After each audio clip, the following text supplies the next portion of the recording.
Alrighty, well, welcome back to the Forge of Fury. Well, we can't really call it for the Forge of Fury though. We haven't even got there or even heard of it really yet.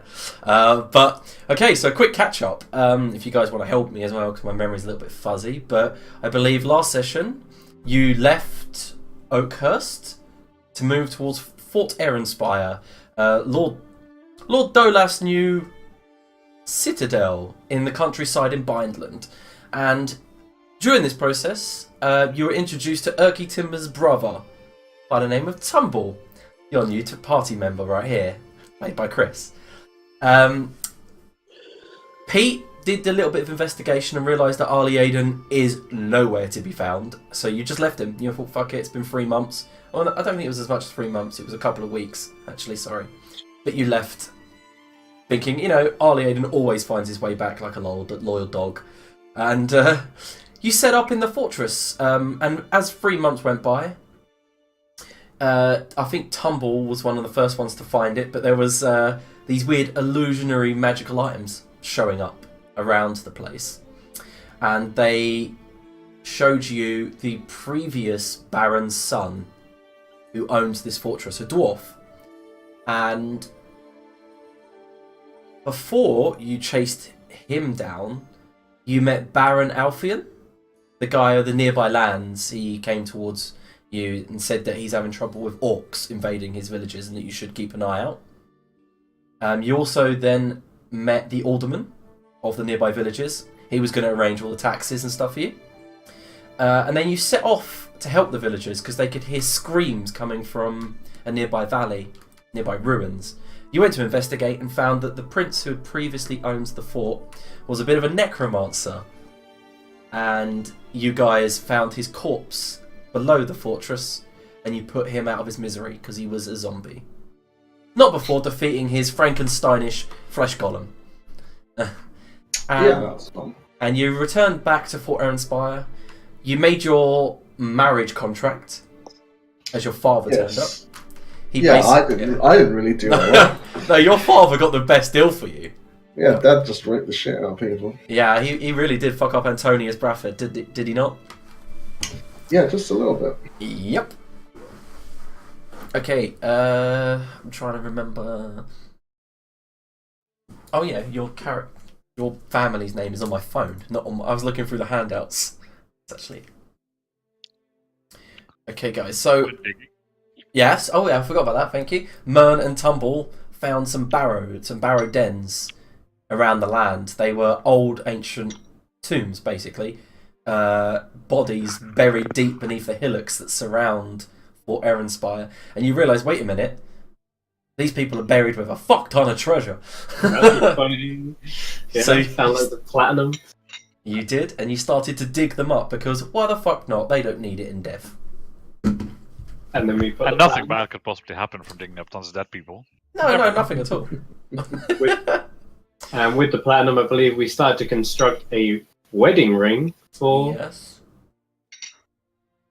Yes, indeed. So, is there anything else I missed?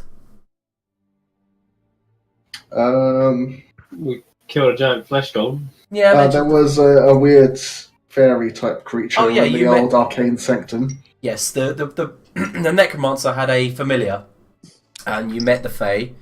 Her name was Aeon, and she's the guardian of the library that actually is right next to your office, Dolaf. Yep. Yes. Don't think there was much else. No. Pretty simple session because we were waiting for Arlie Aiden to get back because, like you, he's a self-professed wedding lover. I have a blast at weddings. Where we found like +2 Warhammer. I remember that. I don't recall that. I think you're using spells now, man. Spells that you don't have we leveled prepared. up quite a lot as well, didn't we? Okay, so we begin just as Antonius has left the fortress after the contract was signed. And we can skip straight to the wedding, unless you've all got something to do. Well, let's head straight to it. Only Just make the wedding as my plan. father leaves, just ensuring that he's got my wedding present sorted. Your I've given father. him the details to pass back to the craftspeople in Larithia. Okay, I can't remember what you wanted. I gotta be honest. I wanted a musical instrument for my bardish wife. Ah, what type of musical instrument was it? I don't recall. What was she proficient with? Oh my many, god. Many an item, but I think... It was the fiddle There you wanted was- to do, wasn't it? Yeah, there was one that was in particular. I think fiddle. Bet she was proficient with the fiddle. Oh, Yes. Well, okay, so yeah, your father says, "Son, do not fret. I will have a present done for you." And we've had a recent influx of drow in nearby lands, so do not worry. I will get the fiddle strung with lulf string. Maybe an evil material, but it sure produces a delicate sound. It certainly does, Father. Mm-hmm. Goes well. We told Antonius where's what, didn't we? So I care for you just as much as I propose that he should care for his daughter, and I don't want you to spend the next 100 years watching her deteriorate if you fall in love with her. 7 years is a perfect time to produce an heir. It does seem perfectly reasonable, yes. Good, we are on agreement. Then I shall arrive with your mother in roughly 2 months. I'd expect to stay for at least 20 days, so make sure you have the correct preparations.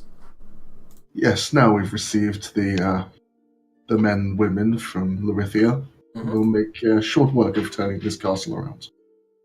Excellent. He turns round, he clicks his fingers and a rip in time and space, a big red burning portal, and he goes, "Well, enjoy your time." And he disappears See you through the soon, portal. Father. Okay. so during this time, do I make a roll to try and see how well the rings are made? Or...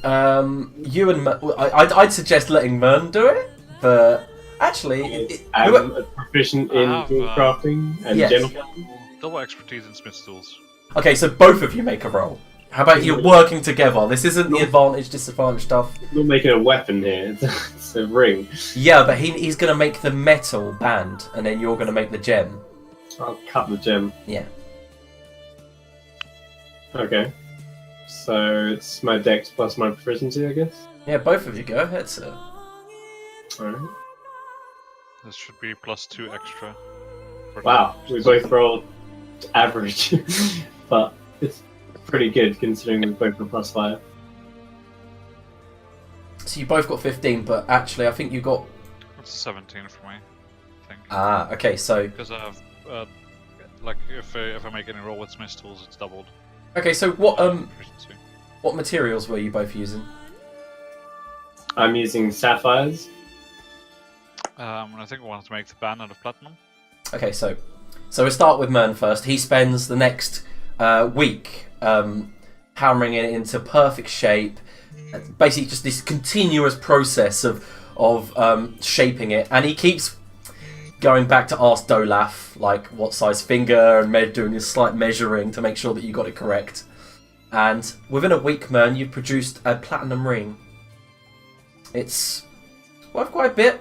Good marksmanship. Did you want to do any carving, any runes on it, or anything like that? I'll leave that up to Dola's preference, and perhaps that's more Tumble's Okay. thing to, So- to decide the design. Yeah, Tumble knows that this gem cutting business, it takes precision and patience, and he spends What? 2 weeks cutting the sapphire to the perfect shape. I And mean, then I you- would have put all the gems I have in like a giant revolving barrel and start spinning it, and then I pick the best sapphire from that, and then I go to work, like you say, refining that one, cutting it. Yeah, okay. And you managed to actually create the perfect shape for Mern's band, and together you both put the final touches in, and then you both hold it up to the light, the candle light, wiping the sweat from your brow, and you both behold the platinum sapphire ring you have both created. Nailed it. How much was the sapphire worth that you put in it? I've got anywhere between 1 to 400 gold worth of gems. Ah, okay, yeah, okay. So you've both made a platinum ring that's now worth 200 gold pieces. Oh wow, okay. Mm-hmm. How much do I knock off the 400 gold worth of gems? 100. Okay, got it. I think we did a good job. It's like a little montage of us just like Yeah. working away. Ting! Ting! Finally at the end screen we got that perfect sapphire Yep. fit into the perfect hands. Yeah, with Mern, with the help of his actual deity, of course, guiding his hand, you've created one work of art. Do we high five at this point, or do I not know you enough for that? No, sure. Okay, we do an epic high five. Okay. All statures considered, probably a low 5. Yeah. Ooh. All the pocket people. Pocket people. Who said that? Well, we'll get to that in a second. So, as the next 3 months go by, and your father arrives in, I believe it would be spring. The wedding is very close to happening, and the main grand hall of the fortress has been transformed in these 3 months. No longer is it the dreary, dark, broken ruin that it once was. It's now warm, glowing. The hearth is blazing, and the chandelier above has been brought to you and crafted by the alderman and his sons as a gift for you becoming lord of the land. The grand tables and the other sorts of trestle tables for the rest of the guests have been brought in, and more servants from Illyrithia have arrived to help prepare. You don't actually hear from the Baron on your neighbouring lands, Barith Alfian, in those months. You don't even hear anything about... Because originally he'd asked if you could help him with some orcs, basically, but you don't hear from him at all. Probably succumb to them. So, on the wedding day, we'll get straight to it. Why the fuck not, eh? Let's see if I can find some appropriate music for a wedding day. That one? No.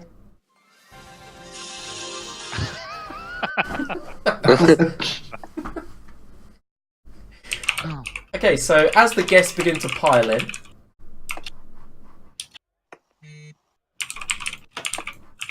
the fuck? Loud You've typing. forgotten already. It's Sorry. gonna get you in trouble.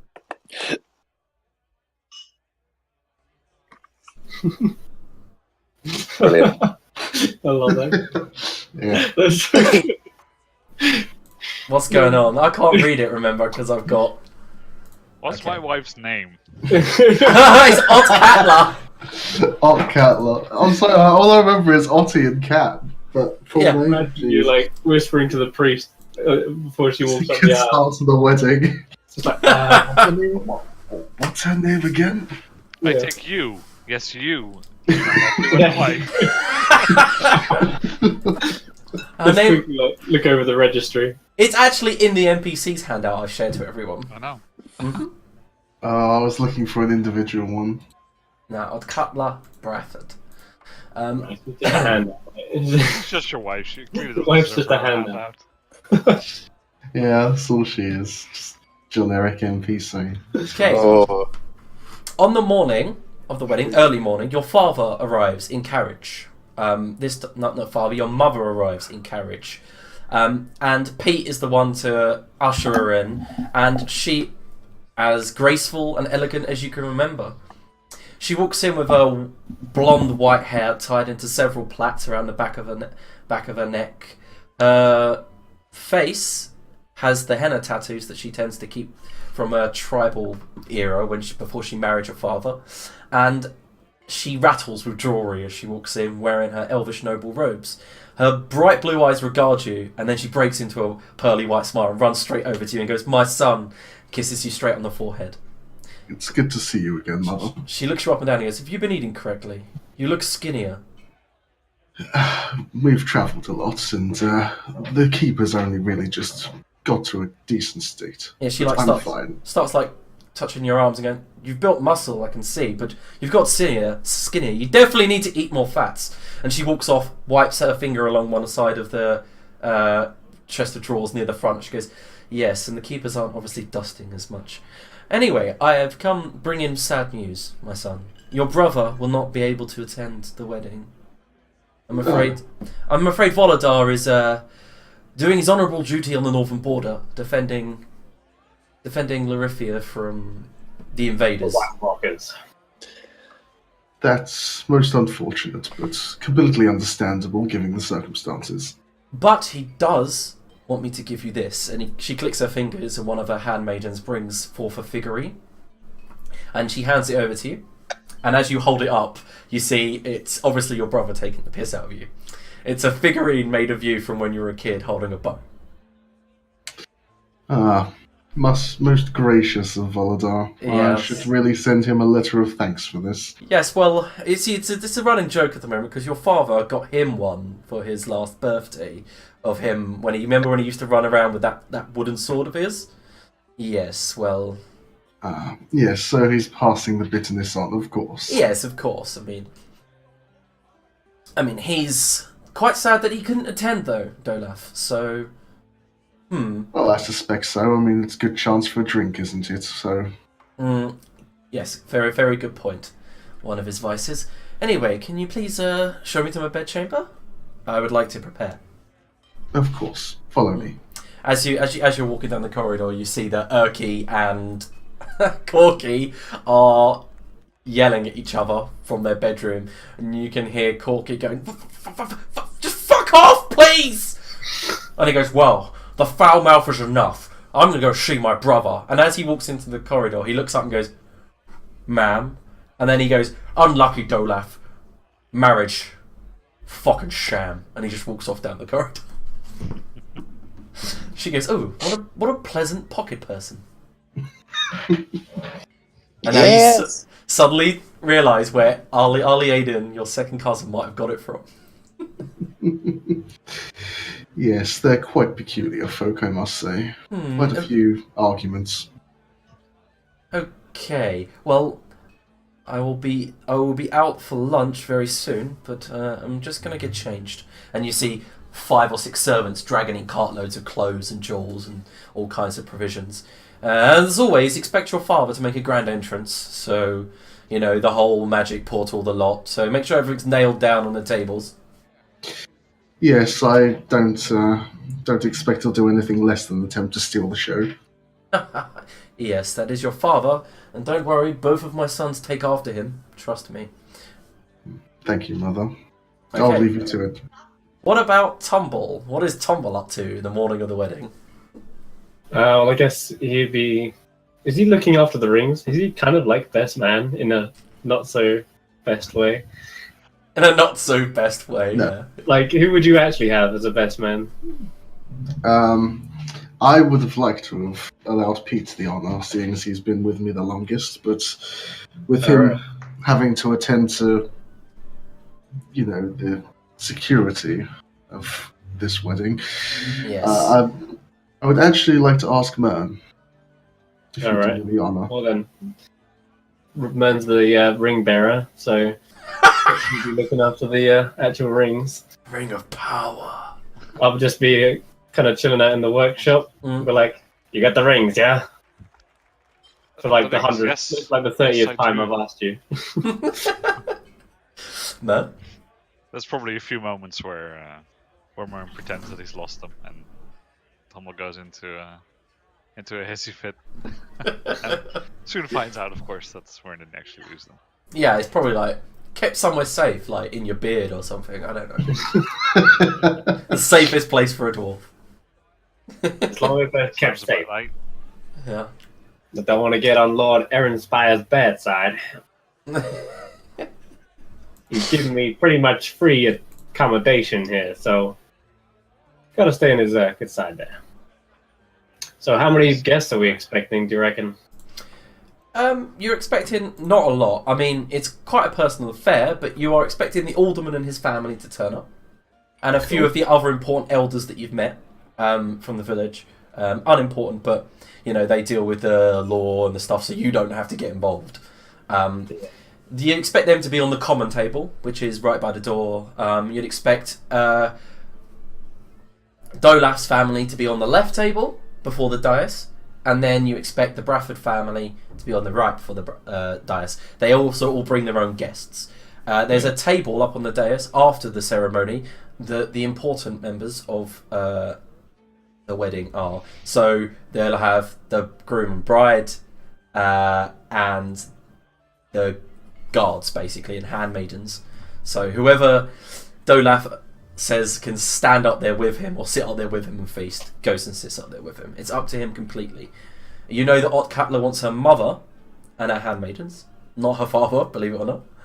So she's kind of like gone for an all-girl kind of seating arrangement. Yeah, it's all too fancy for me. I'm gonna go start drinking. Why not? Celebrate. You want something? Just something I wanted to have done before the wedding. I forgot to mention earlier. and Okay, that, all the plates, etc. Mm-hmm. I will have remade them with the House Air Inspire like sigil Oh, nice. on them around the edges, just to give everyone the idea that they're in Dolaf's territory now. Yep, sounds good to me. So, His domain. See, I know I picked you for a good reason, man. okay, so it's looking fantastic in there, and the servants are putting the finishing touches to the drapes, to the tapestries. Behind both tables, each table has tapestries of the family names and their tales and their triumphs. And you see that your mother's gone through no expense to make sure that your tapestries are numbering about the 3 dozen and the Bradford's numbering about the 3 or 4. So there's like drapes and tapestries upon tapestries depicting family history, battles, triumphs, social and political successes. And the Bradford family have got basically 2 battles to their name and the fact that they married into royalty about 200 years ago. That's about it.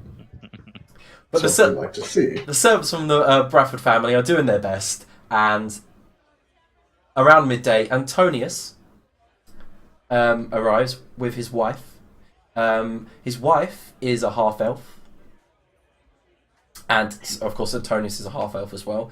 And as they both walk in, they have a trail of guests behind them in wagons and riding on horses. They have their house guard with them. And he walks straight up to you and introduces you to your mother-in-law, Runa. And Runa is probably a half-elf of, like, in her 30s? Maybe mid-30s. And she still kind of looks like Ott Cutler, like your wife to be, albeit a little bit of a crow's feet appearing around her eyes. What a pleasure it is to meet you. I see where Ott Cutler gets her beauty. She goes, oh, you flatter me. And she takes your hand, shakes it, and Antonius goes, looks like you've put on a fine feast here. And he points towards the open Great Hall doors behind you. And then you see Erky come storming past going, fucking women! Just swearing to himself, drinking from a water skin. Which you suspect is not water. Hey, Please Erky. excuse the interruption. Go on, sorry, Tumble, what was that? I raise my glass. I'm like, hey, you got the right idea, Erky. Yeah, he just looks at you and goes, brother, I am not in the mood. But you're in the mood for drinking. Who isn't? It's a wedding. That's all that matters. I'd like cheap glasses with Yeah, it. that's when Antonius looks behind your shoulder, Dolaf, and goes, the wedding isn't for another couple of hours. Are your guests getting inebriated already, Dolaf? Yes, I should probably attend to some of the hired help. They seem to have gone a bit wayward. Okay, well, of course, we'll start unloading and doing our thing. But it'll be a pleasure to see your father again, of course, and you see there's a terrified look in his eye. Yeah, there's just kind of like a slight hint of raised eyebrows. Like, Yeah. really? Yes, of course. He's a very important man, and you can see that he's a man who's bit off more than he can bargain. He's attempted to marry his daughter into Larithian royalty, and it's kind of backfired on him a little bit. Yeah, just a tad. I mean, he gets some benefit, but... Yes, of course. And they head off to do their thing, and you see that Ott Cutler and her handmaidens walk past you. And she isn't dressed for the wedding yet, but you can see that she's whispering as she walks past you, and she gives you a kind of a cheeky grin. And she goes, I will give her the same cheeky wink back. she stops, bows, and says, "Good morning, Dola." And a fine morning to you. She reaches forward and kisses you on the cheek, and then leaves with her handmaidens. Give her a nod, bid her good day. Okay, so shall we skip ahead now that we're all prepared? What about Mern? What would you be doing this morning? I would just be Doing the plates, isn't sorry. he? He was doing the plates. He said. Oh, yeah, Oh, he that's did like that in the the months months, leading yeah. up to it. Yeah. No, what I'm actually doing is I'm doing this. I don't think lay the I've table. done it before. What was that, sorry? Oh, that's not what I wanted to do at all. Sorry. Does this not work? There we go. So I'm just getting ready for the ceremony, basically, having my armor imbued. And, just making it nice and shiny. Yeah. Please ignore And, that the Reigns of Castamere is playing. This isn't the Red Wedding. Sure. Other than that, yeah, just double checking, just one last time that I have the rings. Yep, you do indeed. You have the rings. You have the And, gifts. Just getting my, the wedding outfit, which will just be me in fully polished armor with a nice regal-looking cloak, things like that. Cool. And then making sure that security's in order. Yeah, security's in order. You see Pete and the very heavily pregnant Felocial has it in check. Good. All that. Yes, just so you don't know, over the past 6 months, Felocial has started to show. She started to definitely show, and Pete and her are thinking about getting married very soon, but a very common affair. They don't want the grand. They're probably just going to head into the village and get the local priest of Pelor to marry them. So, shall we skip ahead? Go for it. Okay, Yeah, I so think so. as you all take your seats, you realise that the actual hall has been overcrowded, as in people are starting to flood in, sit at their correct seats. The alderman and his kids are being noisy, and he's trying to shush them. The wife chasing them around until they situate them all on the common table. The Bradford family arrives, and there are only about 8 or 10 of them, including their servants and house guard. They number in about the 20. However, a portal opens about an hour before the wedding, and your father pours out. Not yet. Calm yourself, Arlie. And as he comes through, you see he's brought through some of your relatives, your cousins, and stuff like that. Dolaf. There's about 9 to 10 of them, and they all kind of give a cheer as they come through. And your father flourishes a bow to everyone as he likes to. And your mother runs over to him, whispers something to his ear, and he looks like he's been scolded. He sits down. And they begin feasting and eating, and the pre-wedding feast begins. Dolaf, you are sat on the dais, basically in your like a throne, basically beside your wife, as you begin feasting, and it goes without a hitch. And towards the end, a bell is rung, and coming through the centre of the actual hall is a priest, and Cutler leans into you and goes, "I hope you don't mind, my lord, but you did say that I should handle affairs of the religion, correct?"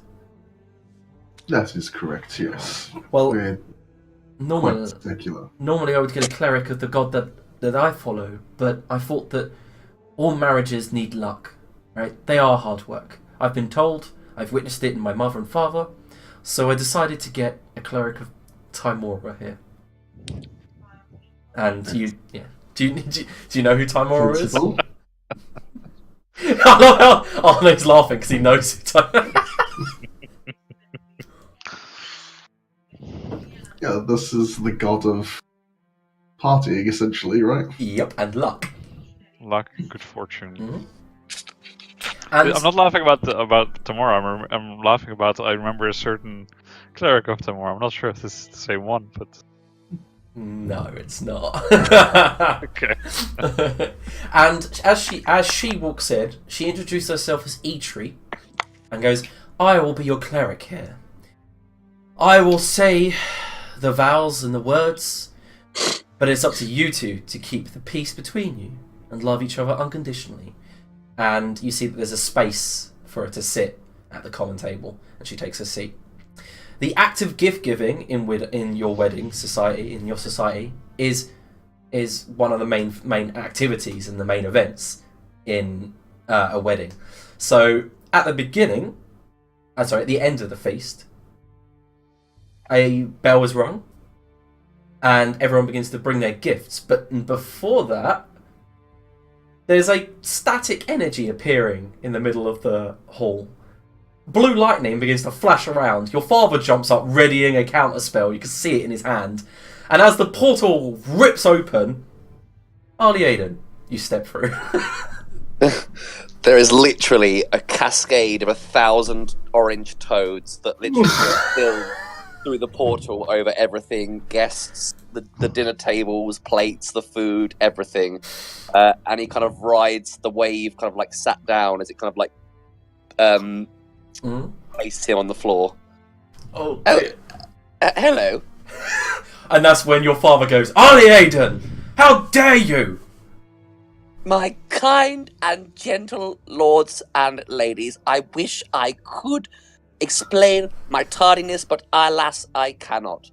And I kind of like look around very quickly and pat down my robes and look slightly confused for a second, and I look over at Dolaf, and I'll say, my kind and gracious patron, please accept this gift, and I'll point at Tumble, a young elephant calf.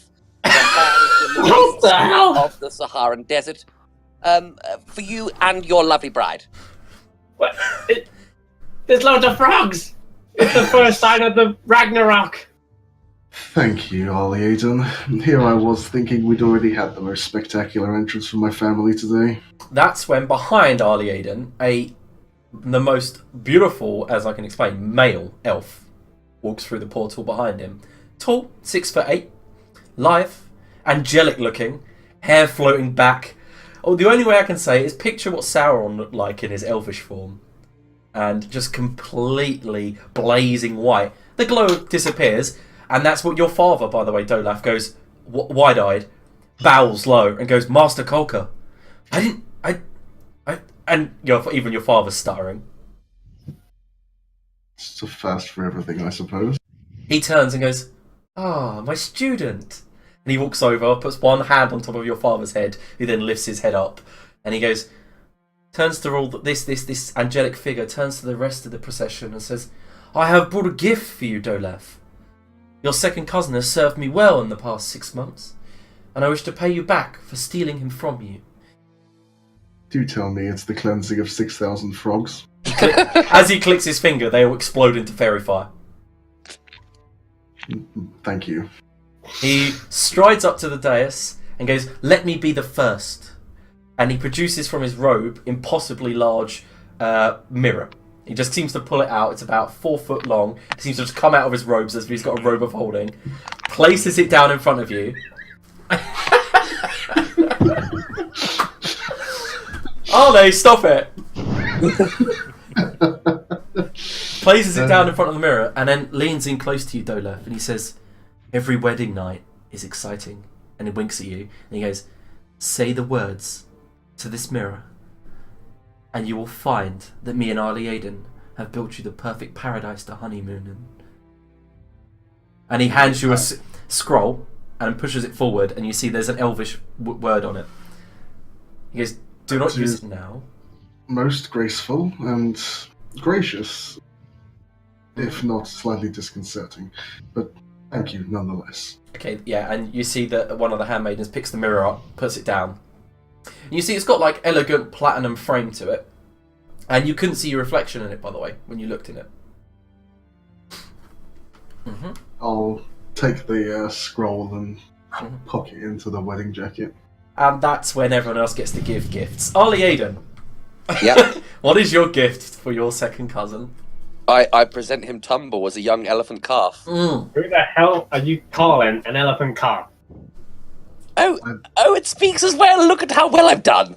Just what? Just who do you think you are? Is he on the invite list? Unfortunately. You want me to get security? I appear to have missed something.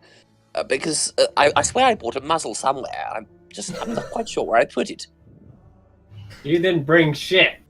I don't know who the hell you think you are, but I'm gonna get security in here. I'm really sorry, Dolaf, but I didn't get a receipt. You'll have to keep this one, I'm afraid. Yes, I felt we're probably going to do that anyway. And then I'll turn around and I'll point at one of the serving girls walking past and say, "You come here, and I'll plow you raw." And I'll follow her off. Okay, she does seem to run away from you. Not like for you to follow, she runs. And that's when your father goes, okay, let's just continue with the ceremony. Okay, so Tumble and Mern, you can present. Yeah, meanwhile, I think while this is all been happening, Mern has just had like 5 pitchers of beer. Okay, yeah. Just kind of wobbling your way up there. He's back again, and just steadies himself a little bit, shakes it off, and then walks up and. You got the rings, yeah? What? You two are like Dumber and Dumber. It's so You got the rings. For the 100th time. You definitely got them. Had the other 99 times, but nope. Don't do this.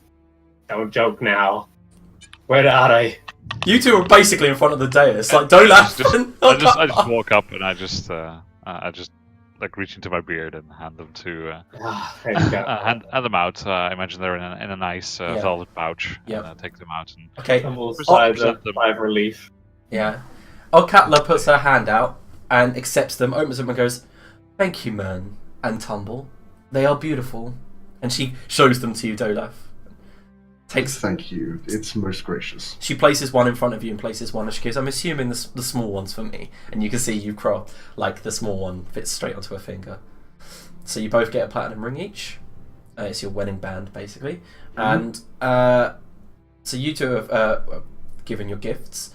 That's when your father walks up and places a velvet cushion on the table, brings his hand out like this, and you see there's a burst of fire and flame. Everyone goes, and then arriving in his hand is an orb of sorts, and he places it on the velvet pouch, pushes it forward, and goes, "May you always have eyes upon your subjects," and pushes the scrying orb towards you. Thank you, Father. It's very generous of you. Of course, this is from me and your father, and I'm assuming you've already got your brother's figurine. Unfortunately, yes. He gives What a us- fine tradition you've started. He gives you a smile. Okay, so that's when Antonius Brayford decides to come up. One moment, let me find this. And he brings you a potion.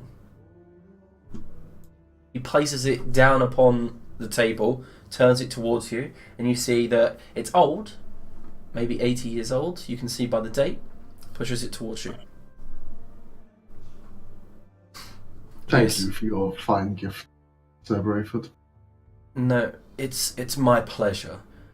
Drink upon this potion, and trust me, your life will be extended. And again, most generous of you. We do thank you. Long live Lord Aaronspire. That's also when a bunch of servants from the Aaronspire table stand up, and they click their fingers, leave, and then come pushing in a huge instrument. It's a gold harp with platinum strings. It's huge. And that's when they bow and they say, "From the Crown Prince, Jazlan. He is shameful that he could not attend, but the matters of court interrupt his daily activities. He wishes you well, Dolaf, and cannot wait to best you again at archery." I look forward to the day I see the prince again. And the harp looks, it might be worth several thousand gold pieces, by the way. Damn. I believe that's a gift for you, Artie. She looks at it and goes, "I must learn." She's not proficient in it after all. No, that's not the present from Dolaf. Okay, so as the gifts go on, they're quite menial gifts, and eventually that ends. And now is the ceremony where you both give each other gifts. I too have a gift for you, Ottie. And I for you. If you would please, I'll gesture to Yeah. the servants to Yes. bring the violin. And the violin. The violin Or itself. fiddle, violin. No. however you want to We'll call it. go with violin. It's much nicer. Okay, and the violin is brought to you, Dolaf, and as you hold it, you realise that it's got warmth, and the strings glow, and there's these runic symbols all around the edges, travelling all around the wood, and the wood seems living beneath your very fingers. Oh, that would be great for strumming. Shut up, Harley Aiden. The classic quote, "Shut up, Harley Aiden." Okay, yes, it's a living wood violin. The finest in Larithian elven craftsmanship. Yep, she stands up, takes the bow to it, the lolf string bow, begins playing, and it is a haunting sound yet beautiful. Everyone kind of claps slightly after the minute of her playing with it. She bows. Stop laughing! And sits down. I have 2 gifts for you, Dolaf. You do me far too much honour. And as she clicks her fingers, her handmaidens disappear, and a servant opens the grand double doors, and in comes a white stallion charger. It's barded with plate mail at the moment. It's a warhorse, and it comes plopping in as if it knows how to show off like a poodle. Click clop, click clop, click. Shows its mane, neighs, goes up, slams its hoofs down, and then is led back out. I'm a stallion, baby. Yes. A most magnificent beast. It will serve me well. And she takes a necklace that she was wearing off of her neck, places it on the table in front of you, and you see it's got an ankh, like an Egyptian ankh symbol. Mm-hmm. She goes, "This, yeah, thank you. This will protect you. This was my grandmother's." Splendid. Not Okay. seen craftsmanship like it in a long time. And I'll pick it up and place it on.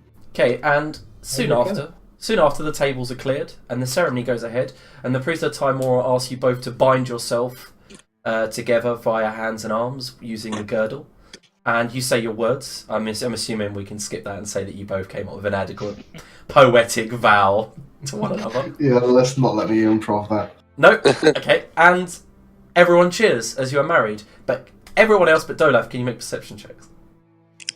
Ooh, the rains of Castamere.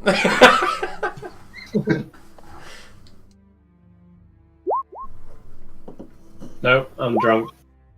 So very drunk. Sorry, I'm on the relic. I won't be long. The relic. It's okay. Man's a dwarf, so he's probably got a bit more hardiness. Not drinking as heavy. Okay, Yes. so before Yes.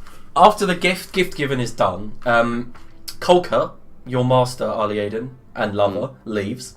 He exits the fort and doesn't want to make a flashy exit. But somebody else enters, and you notice that they've taken a seat by the common table and has just joined the procession, and no one seems to know him. This person has long, greasy black hair, is wearing smart enough clothes for the occasion, except you notice that underneath all those clothes, that person is wearing a black dragon scale breastplate. Okay, I will slowly creep up to where Tumble is. Yeah. Okay. Yeah. What do you want? Elephant calf. It's Tumble. Did I ever quite train you in battle? Yeah. This is where I start to humor him, and I'm like, yes, you did. You Oh, taught good. me how to fire from this little short bow, and also how to jump through a hoop. Now, don't tell anyone, because I'd like to keep something this important quite quiet for a while. But I believe there is a young man in here I'd like you to seek. To what? Seek him. Seek him. Oh, you mean get him? I don't care if you shove your trunk up his anus. I would like you to go over there and take care of him, please. I'm not security. Why didn't you ask one of the guards? I did not pick you up in the wastes and take you from a perfectly good environment and give you a home for you to just lounge about and drink all the alcohol. All right, I'll do it if you just stop talking to me. You're gonna talk my head off. Okay. Good. All right, I'm gonna try and sneak it back into the with there's loads of drapes, isn't there? There's tons. Yeah, of there's drapes. loads. I'm gonna move around very stealthily through the drapes. Yeah. And get a better look at this guy who's been pointed out. Yeah. Okay. So you get super close to the common table. Can you roll stealth? Mm-hmm. Natural 20. Jesus. Holy shit! You basically get right next to him without him even knowing, and he seems to be scoffing down some chicken and not making any manners about it. Just kind of like it's all getting trapped in his. Actually, I wouldn't say he has beard. He's completely clean shaven and gaunt looking. I'll be back in a sec while you do this. Yeah. Okay. Got ourselves an uninvited guest. Let's see who this guy is. I'm going to try and rifle through his pockets and see if he's got anything on him. Nice. Make a sleight of hand check. Go underneath the bench and pickpocket this guy. Oh no. Well, I tell you what, you can have the advantage because you got a natural 20. Yeah. All right. I'll say you got 18. Yeah. So you manage to go rifling through his pockets, and you find there's nothing in them. Surprising enough, as you go rifling through his pockets, you go, No coin purse, no nothing. no, nothing. But the clothes he's wearing, you realise, just as you go to move your hand away, that your pinky finger, you only realised it because of this, but your pinky finger slides straight through. Whoa. Like he's as if he's an illusion. Kind of, yeah. Okay. Can I pass my hand through his cloak? Or Yeah, you pass your hand through his cloak, and it just goes straight through. The hell? And as you do, you hear his voice, and he goes, I wouldn't make a move if I were you, little gnome. Oh, And he what are you continues gonna to do? eat. Take a seat next to me. Let's be friends for now. Okay. I sit back down next to him. It is taken by the alderman, Samuel, but he turns to the alderman, and you see there's a faint amber glow to his eyes with cat eye-like slits, and he just says, "Move," and you feel like there's a resonating spell in it, and the actual alderman gets up and goes, "Of course, sire," and just leaves and moves, just kind of walks into the wall momentarily, and then turns around, shakes his head, and goes, "Huh?" So, you some sort of spoopy ghost or... No, I am not. I'm here to see and measure Dolaf. Get a measure of the man that would be my neighbour. Neighbour? Wait, that would make you... I'm trying to think of the map in Tumble's head, and he doesn't know much of the Overland Kingdoms. No, but you know that Dolaf's neighbour, you met him. He was Baron Alfian. From Blesendale, the mining town to the north. Well, You're northwest. From Blesendale, is it? I'm from nearby, yes. I see. And you can't just turn up to a guy's wedding uninvited. It's kind of rude. I was invited. Oh. So why the get up? You're trying to... Well, why are you wearing a breastplate to a wedding? A breastplate? Oh, dear gnome. That's He's my wearing like dragon scale, isn't he? Or Yeah, something? dear gnome, that's my skin. What the? What? You're not human then. He laughs and goes, I'm more human than you, that's for sure. I've heard every short joke in the book, but calling me not a human, that's just a bit... like, you're just denying I'm a mortal race. Look, you are the only one who seems to have noticed me. I do not mean ill will, yet. I do not mean violence, yet. So just let me go about my business, and I shall be gone before you know it. Okay. It'll be a bit awkward if I get up now. I'll just sit here for now. Tantor! Tantor! Is he talking to me? Yeah. Yeah. What do you want? What did you discover? Oh my god. Okay, I'm guessing I go back over to him. And before I've gone over to you. Oh, have you? Before Okay. you do, he stares at you through at your eyes. This man, and you see those cat-like eyes once more with the slits and the yellow amber surroundings. And he goes, "You will not give me away. If you do, I will ruin the wedding." Okay, I don't say anything, but I just nod, Mm-hmm. and I'll turn around to Ali Aiden. Yeah, he's on the list actually. He's an invited guest. Oh, fantastic. I'm glad I paid 20 gold pieces for you with the red wastes. I'm worth more than 20 gold. You're quite a chunky little elephant, aren't you? So I don't think so. You just call me chunky. You can stop with the jokes now. It's you're stretching it a bit thin. I'm not an elephant, right? I'm a deep gnome. Excuse me? Yeah. You never heard of us? A what? Sorry? Sverfnevlin. Gesundheit. Oh, forget it. This is the exact problem Pete had with him. It's like I just shake my head and put my glass to my mouth and start drinking more. You're still sitting next to this man, yeah? Yes, I am. I will leave at this point, but I'll say when you grow up and I get a little bit of food in you, we'll be able to put a nice plump saddle on you. And I'll walk off. That's when the man leans into you and he goes, "Right, my race, my type of person and creature is absolutely evil and insane, but whatever's brimming on that man's mind is beyond anything of my comprehension. And trust me, I've lived long enough to see mankind turn crazy, but that is a new kind of madness. I think I'll be on my way, because even he scares me." Alright, well, thanks for scouting the place out, I guess. As this man stands up, Dolaf, you do actually finally see him from where you're standing talking to Otti. And he gestures with his hands and he goes, "What a marvellous wedding. It's a shame I missed the gift-giving ceremony. Allow me to present my gift before the end." Dolaf? Of course. Do I recognise him or No, not at all. You don't know who he is. And he looks a bit shifty. And as he strides forward, his black, lank hair swinging about him, he brushes it apart from his face. And now, Dolaf, you recognise the weird kind of look in his eyes, the kind of cat-like slits. He bows before you both, and Otti seems to be taking a casual glance over to Pete and giving the nod to ready the bow. Yeah, Pete's already got his one hand on a sword, and he's nodding at Felocial, who's got a bow. And he goes, "There's no need for violence here, my lord. I am here to put forward a proposal." And he reaches into his robes and then produces, seemingly out of nowhere, a scroll, puts it down in front of you and goes, "Peruse at your leisure." And then he nods and goes, "But I'll be taking my leave now. I apologise for the interruption." And the smarmy fuck walks off.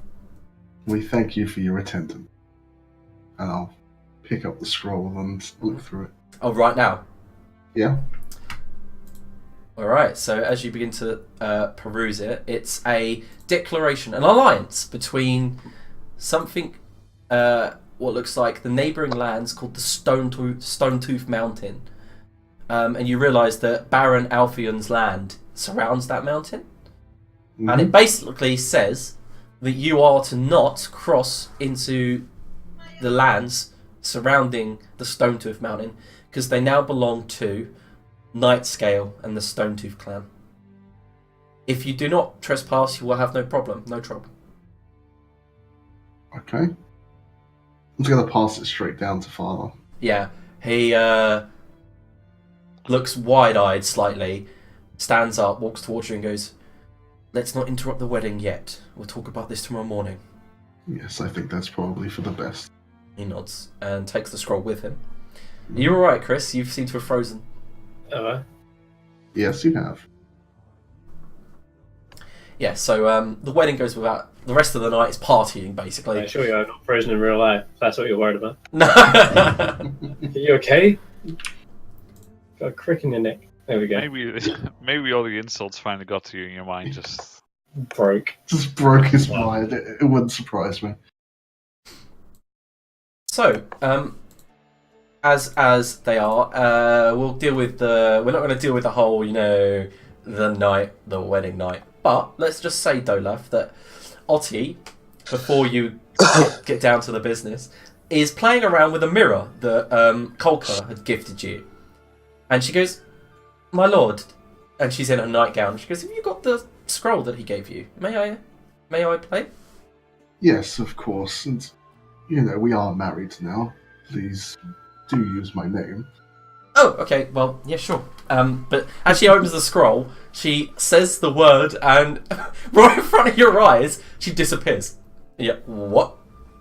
You blink. Scroll name. Yeah, it dropped to the ground, and you see that in the mirror, there's now a picturesque scene of a grove with a marbled pillared temple, and it's dark, and you see animals darting around in the bushes, and you see butterflies and motes of magic floating in the air. Suppose now is as good a time as any to start the honeymoon, and I'll read off the scroll. Yeah, you read off the scroll, and suddenly the mirror in front of you comes alive and ripples. And as you walk towards it, you feel that you can just walk straight in it. I shall do so. Okay, as you walk straight into it, an ethereal guardian, dressed up to look like an elf, bows slightly, and you see Otti's already running around. She's run up one of the stairs and is peering off of a balcony overlooking this extra-dimensional space that's been created for you. It's got a bath. You've got about 18 to 20 ethereal servants to look after you for tonight. You can smell a feast somewhere, another feast, and you can see the steam of the water from the bathtub in the middle central temple. There is kind of like a wall surrounding it, and you can see the void beyond it, so you probably don't want to go venturing that far. But you see Otti's already shifting her nightgown off and climbing into the bath.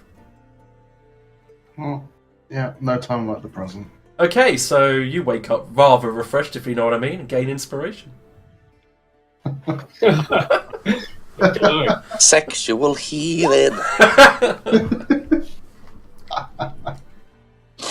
Nicely done. Okay, so the next morning, the place is a mess, but the servants are cleaning up around you, and all of you are present because it's come to your attention about the guest that you had. Even Urki seems to know somehow. Oh, hello, Urki! Oh, by the gods, I cannot believe you have come back. Why could you not stay lost? I cast, I sort of wave of my hand, and all the flecks of spit kind of wave around my form. Look, see, I came prepared this time. I thought you'd be back. Now I see you've learnt a new spell, and I don't spit in people's faces. I see you've learned a new speech impediment. I fucking hate you. You're lucky I'm here for Lord Dolaf, not you. Oh, yes, I'm always lucky. Mm-hmm. Yes, but what about this night scale situation? Who is he? And that's when your father... By the way, if anyone wants to know his father's name, it's Adewin. So your father sits down. Yeah, Adewin. And you're all sitting down and he's kind of like eating the remnants of food as breakfast. He picks up a drumstick, prestidigitates it so that all the dirt goes flying off of it, and then goes, "Yeah, I'm still not eating it." What are we going to do here? I mean, Dolaf, this is your jurisdiction, your land. I mean, I need to return back to courtly business within the hour. So I can lend help now, in this moment, before me and your mother leave. It's difficult to call at this point in time. No real knowledge of the potential enemy and or ally. Need scouts, really, to see what the situation is. I mean, with my limited knowledge, I can tell you some information. Share what you know. You ventured into the Sunless Citadel, no? That's correct, yes. A long time ago, an ancient black dragon destroyed that citadel, sunk it into the ground. It was rumoured that he had many, many offspring left after we defeated him. And one of them was called Nightscale. Ah, so these descendants, then? Well, we hunted as many as we could back in the day. We are talking several hundred years ago. If Nightscale still lives, then he's not going to just be content with the surrounding lands. This agreement is just to keep you in check while he builds an army. Beware the black dog. Shut up, Ollie Aiden. Yeah, I was about to say, you and your father say it at the same time. And probably our lady like yelps out in pain as I just kick him under the table. Oh. Footsies. What? Then it seems a pressing matter, Father, and we must deal with it in haste. Indeed. Did he leave anything behind? Did anyone see him leave anything? He left, obviously, the bargain. Didn't see anything else. Will you hand me the orb that I gifted you last night? Of course. I'll call for a servant to bring it back out. Yeah, and he grabs hold of the scroll, and within about before it does take a while for him to get it working. He has to attune to it again, basically. He uses it, and you see it turn a cloudy, misty purple, and then he brings his hand away from it, literally a moment later, as if he never even used it. And he goes, "Yes, it is indeed true. This man is a dragon, and a black one at that. Evil, pure evil at its heart." I sat like within an inch of a dragon. Yes, probably. But he did not have evil control last night, did he? But he will. He threatened quite a lot. Whoa, what's that sound? Sorry, I forgot to mute it because I just blew my nose and flushed the toilet. That is gross. It's alright. Okay, so yeah. Nightscale, the black dragon. And it looks like his lair is somewhere deep beneath the Stonetooth Mountain. Well, In an old fortress. And, Mern, remember the scroll you got from the Citadel? Mm-hmm. Yeah, that, as you just remember it, you realise that you may have a way of getting in. Because that had, like, a detailed way through the mountain pass to get there. you got yourself a scrying orb now, don't you, Dolab? He Yes, left I us a was scroll. gifted such a thing. Well, he didn't say anything about just spying on him. Only Right. not to cross the border. Yeah, and you have a scroll of his. I do believe you may have just missed the last 2 minutes. You can use the scroll to scry on him. Yes, I, again, believe you just missed the last 2 minutes of our presence here. I'm still hanging. Father just did such a very thing. Yes. Yeah, he did just use the scrinal. Aedowin did. So that's why he says he's below something called the Stonetooth Mountain in his lair. It seems that occasionally... What the There's a fuck? creepy. Yeah, he must send orc raiding parties. That's probably why we haven't heard from the Baron. Well, I came up with the idea before your dad did, so yeah. Anyway. Dolaf, this is an opportunity, my friend. My son, if you manage to defeat this dragon, if you take the mountain, what's to stop you taking the Baron's land? Well, if we leave the Baron with the Yorks, I don't imagine that will be particularly difficult by the time we return. But yes, I see your point. The Baron didn't arrive at the wedding. There's a high chance that he's already dead.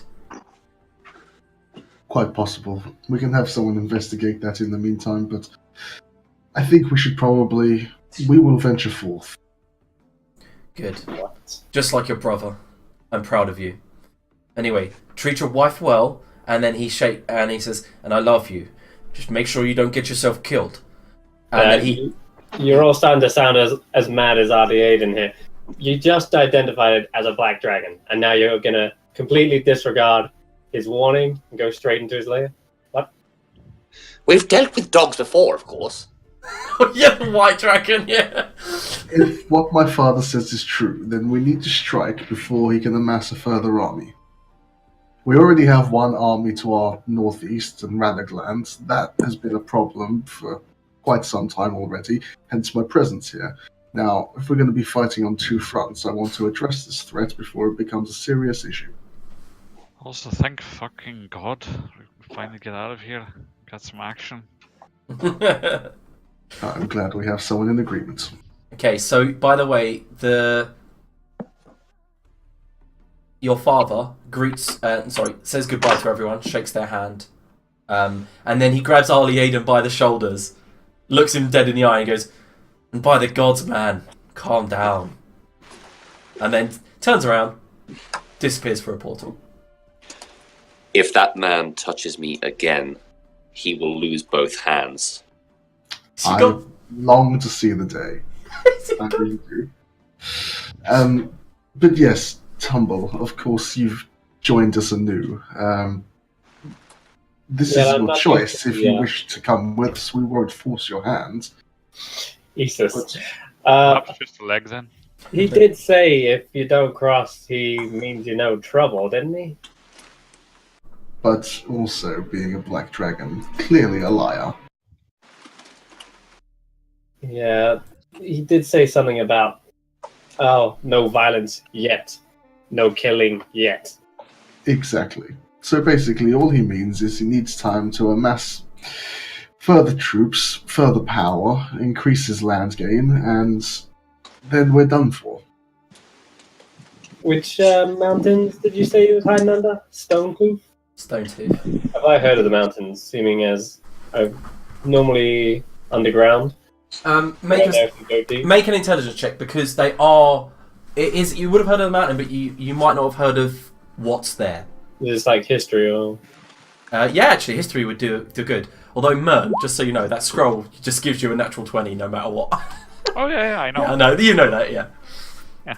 All right, 17. Oh yeah, so you know that legends say that the legendary fort of Kundrukar once dwelt there, but no one's ever been able to find the entrance. A fort? Yeah, a dwarfish fort. Fucking dwarves. I mean, it's the Duragar I'm out to get, because they destroyed my... Yeah, you might even find some. It's a cave. It's meant to be a cavern system as well, so... Well, I got nowhere else to go back to. My home got invaded by Duragar. So, I need to somehow amass my own army and get my own back at some point. Side quest. To do that, I'm probably going to need some new equipment. Did you say that Mern made Darksteel weaponry? Because I haven't marked it down since last time. I forgot what it gave me. Plus 1d4 damage, wasn't it? Yeah, plus 1d4 lightning damage on your attack. Got it. Okay, I'll mark that down. I'm getting some real bad feedback from someone. It's fine for me, so it could be me. But... No, I'm hearing Mike's background not noise, audible. sorry. Mike, can you talk again? Was it me? Yeah, I can't hear you, Mike. Yeah, Mike seems to be muted. Or just microphone turned off.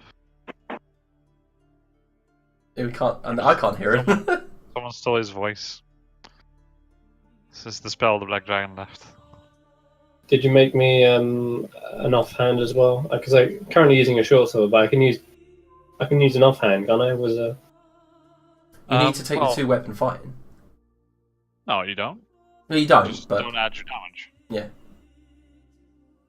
Yeah, and I can make you another one, I think. Let me get the rules up.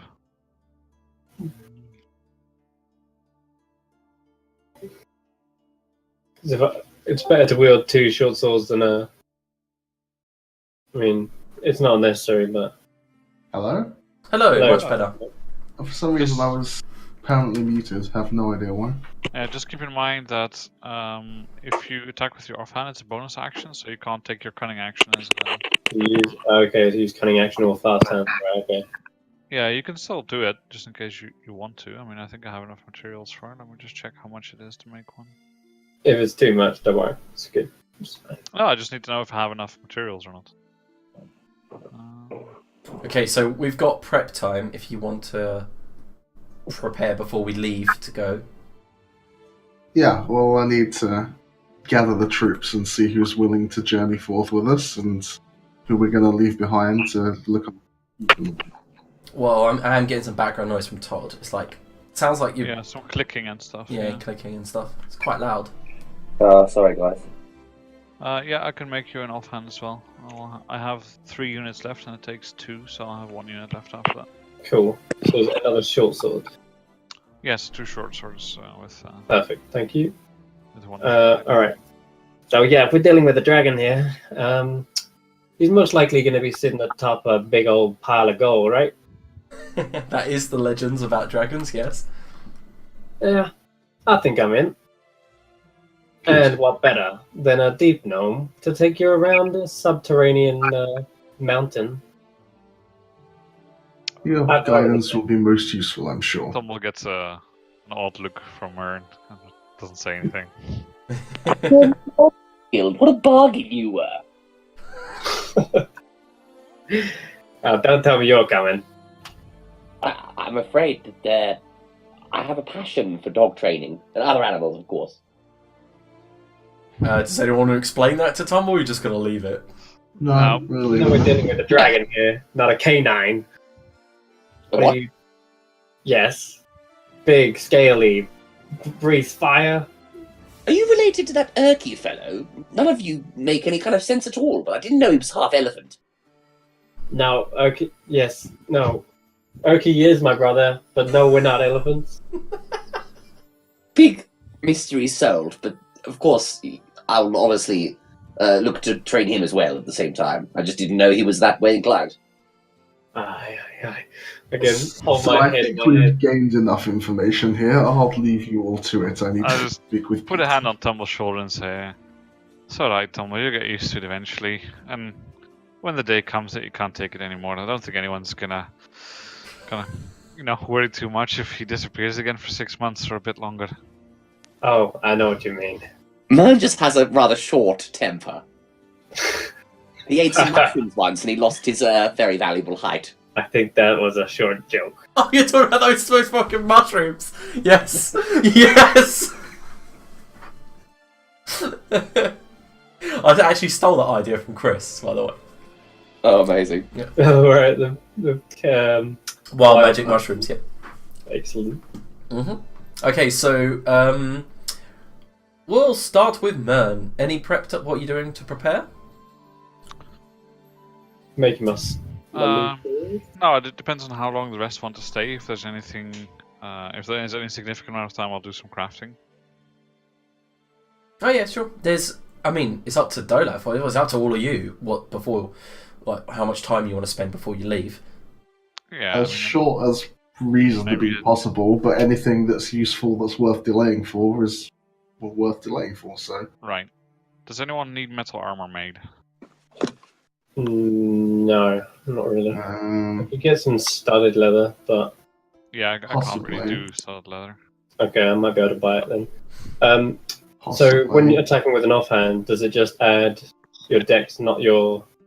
You don't add your dexterity bonus to damage. That's the only difference between your main hand attack and your... Okay, but you still get proficiency bonus to hit with it. Yep. Yeah. Okay, good. Cool.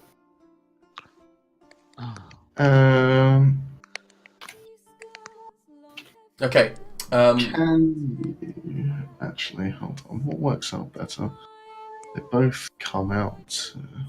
I'll want to buy some stuff, actually. I've got a ton of gold to get through. Can you make the breastplate? Yeah, Myself buying some traps, as well as... can I buy some studded leather armor? Yeah, it's easy enough to go to the local village, go to the tanner, and then get it sorted. It will cost the full price that you see in the book, though. That's fine, I've got it. Yeah, I can do a breastplate for half the money. Yep.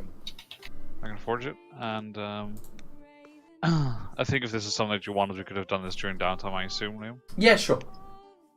It would only take me like 2 days, I think, to make, but Yeah, breastplate, sign me up. yep, can do. Actually, then, Chris, I'm sorry, but probably if Dorothy would have asked for a breastplate, I would have probably made his with the dark steel. Okay. So you haven't got enough for a short sword then? I don't have enough for one left now. That just used up the last of my dark steel. Alright, no problem. I can use my other stuff anyway. I've got bonus action to use like almost I can still use the short sword as well. item. Yeah. And if we find anything more, I can do some more weapons. But Oh, just so you know, Todd, as well, your Arlie Aiden's defense should be 13, not 11. Oh, cool. Thank you. You've got a pair of braces defense, haven't you? So. Oh, so I do. So Mike, that would be lightning resistance. Yep. Okay, so Tumble's used to like fighting in closed spaces and underground tunnels, etc. And he used to be like a trap maker for the labyrinth of tunnels surrounding like the deep gnome home. So he's gonna try and get as many like traps as he can, including buying caltrops, maybe like a bear trap kind of styled trap. Okay, well, we'll say a bear. I can definitely make all of that. Yeah. Like the way that my domain works as a Forge Cleric is I can turn any metal into different metal objects. Okay. So you could make a bag of caltrops for me. That'd be great. Yeah, I'm just gonna take like speak to Dorothy and say, we really don't need like 65 dinner plates, do we? Can we just like take 20 of them and just turn the dinner plates into caltrops and stuff? You done with that? Yeah. Okay. Yeah, leave enough, but I don't imagine we're going to be hosting anything this grand anytime soon. Otherwise, I'll just, I don't know, take a chandelier and turn it back into some plates if we need more. It's fine. Sounds good. Alright. Mark down caltrops, because they're really useful. Liam, sorry, how many level 2 spells do I get per day? 1 moment, I can tell you. Sorry, my kind sire. It should be 2, I think. I thought it was 2, but for some reason it's down as 1. Yes, indeed. You should get 4 level 1s and 2 level 2s. Titties and dragons. Literally. That's not the game I'm used to playing, but sure. So you guys do stuff, tell me what you want to do, and then just do the ready tick shit, and we'll travel ahead when you are done. Yeah. Just checking everything out. I'm gonna grab a block and tackle, because they sound good. A block and tackle? Yeah, it's a set of pulleys with cables threaded through them. Yep. And Not the hook for first attach object. tackle is grabbed, is it? Yeah, I'll just like what I would like to do is I would like to see if we have any like any valuables left, and just like to bring them along, so that in case we need something metal made in a pinch, I can just turn that into something. So like Yeah, okay, so either a stack of dinner plates again, or some we could say you're dragging about 5 kilos worth of scrap metal or something like that. You can even get up to 10. Yeah, I don't mind the weight so much. I want to know the value as well. Okay, so what are you taking, the dinner plates? Well, maybe not. Maybe it's just something else which is valuable but not so necessary. Like, I imagine that I could take some of the nicer stuff from my workshop, from the forge. Quite a large amount. Buy some chalk. Okay, so I'd say 250 gold pieces worth. Okay.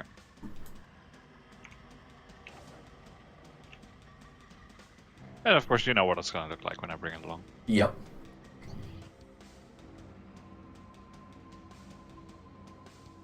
So, anything else?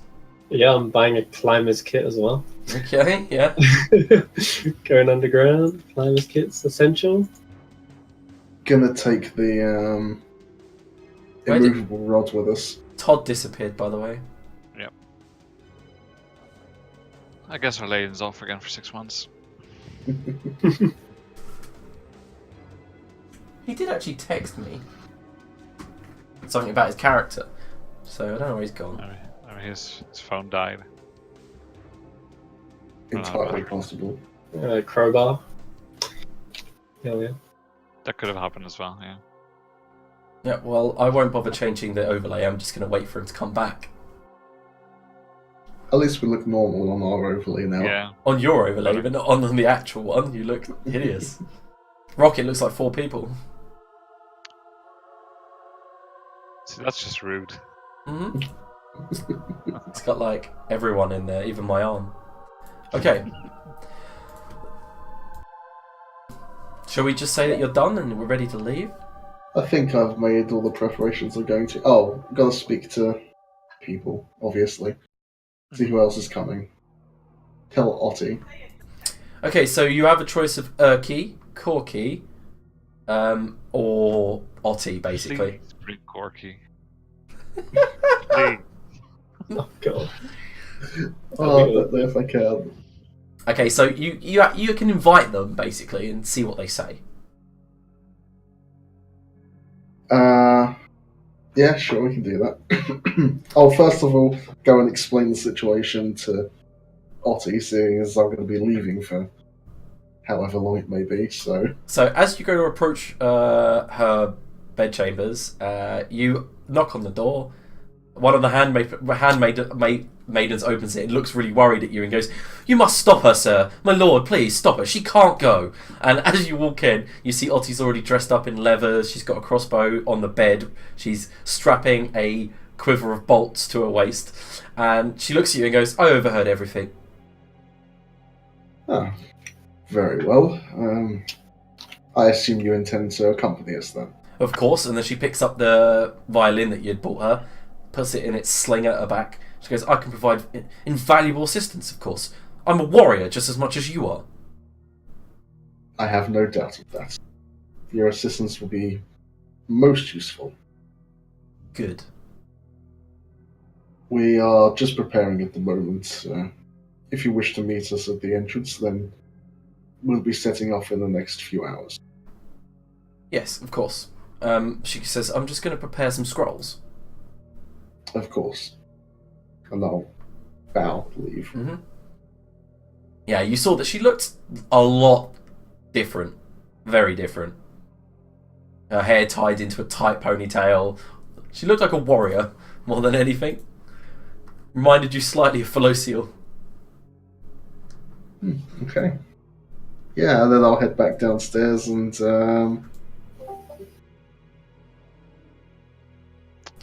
Well, Hello? Oh. hello. No. Apologies, gents. I don't know if I missed anything. I lost signal for a second.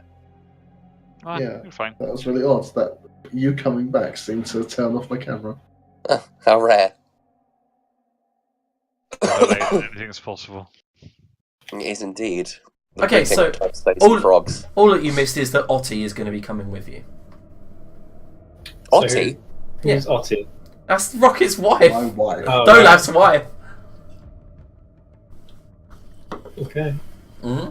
So interesting when we have two elephants coming along with us. Ollie, I will end you. I think you just called your wife an elephant. I think Otti will probably end you before I get a chance. Yes, and Sorry, I've lost the thread of the conversation. Ali Aiden, as you were speaking, you see that Ot Cutler, now Ot Cutler Ehrenspire, walks into the main hall. She has a large crossbow slung over her back with her violin slung over the other side in a sling. She has a quiver of arrow bolts wrapped around her belt, drinking horn on the left. She's dressed in studded leather, nothing like what you expected, with a surcoat with a Bradford family insignia on the front. And she goes, "Are we ready then?" Well, I'm glad you've remembered to bring your violin with you, but then again, an elephant never forgets, does it? She goes, "Excuse me?" Sorry, I don't think you've ever heard the phrase before. Tantor over there will tell you. He'll fill you in. You guys will be the best Do of friends. shut up, Ollie Aiden. I apologize for my family. He's troubled in the mind. She strides past him, looks at you and goes, "I do know the silence spell if we need to use it." I think it will be most welcome. She turns back to Anyway. you, Ali Aiden, says, "I'd mind your tongue, because I'm a quick shot with the arrow. And remember, I could probably hit your tongue from at least 100 paces." I could hit your trunk for 200. It's massive. She laughs, looks at you and goes, "Wow, your cousin is retarded. Let's move on," and walks out the main double doors. Yeah, I'll follow along. I just thought he was Well. eccentric, but look, he's special. Yes, I do think he is actually addled in the brain, I'm afraid. Woof, woof, woof, we're going on adventure. Oh, Woof, woof, woof, to kill some dogs. Oh, I'll nudge, I'll nudge Dodath in the elbow, with just with my elbow and say, sounds like this one might be a keeper. Better than keeping him around, at least. Yes, I think you could be right, man. Oh my god, hilarious shit. Oh, woof woof woof, we're going on adventure. Woof woof woof, let's hunt some dogs. Now, first things first, really, we need to find a way of reaching this place. I've heard it's quite difficult. Right, well, you say that, but... And this is, of course, a time when the scroll Yeah, is presented. no one even saw you pick it up, did they? So, you realise that Mern has a massive scroll, and as he opens it up, there's detailed maps, old dwarfish inscriptions on it, runes travelling all up it, detailed notes. Right, now this might be a bit difficult for you to read, so I'll translate for you, and then I'll just be like, we go there. Yeah. Very resourceful, man. Let's head out then. We have a long travel ahead of us. Indeed. All right. Yeah. You see, Tumble's wearing like a ton of stuff on his person right now. Not just his mining pig anymore. He's got nets, oil, Yeah. manacles, climbing gear. Crazy. Yep. So it's a day's travel into the Baron's land, into Baron Alfion's land. So, and you don't actually come across anything that strange until the next morning you crest a hill and look down upon Blazendale, the mountainous mining town, and you see the black smoke rising into the sky from where it is. And as you approach the village town, you see there's definite fire damage around the walls, and you see your first corpse from about 300 foot.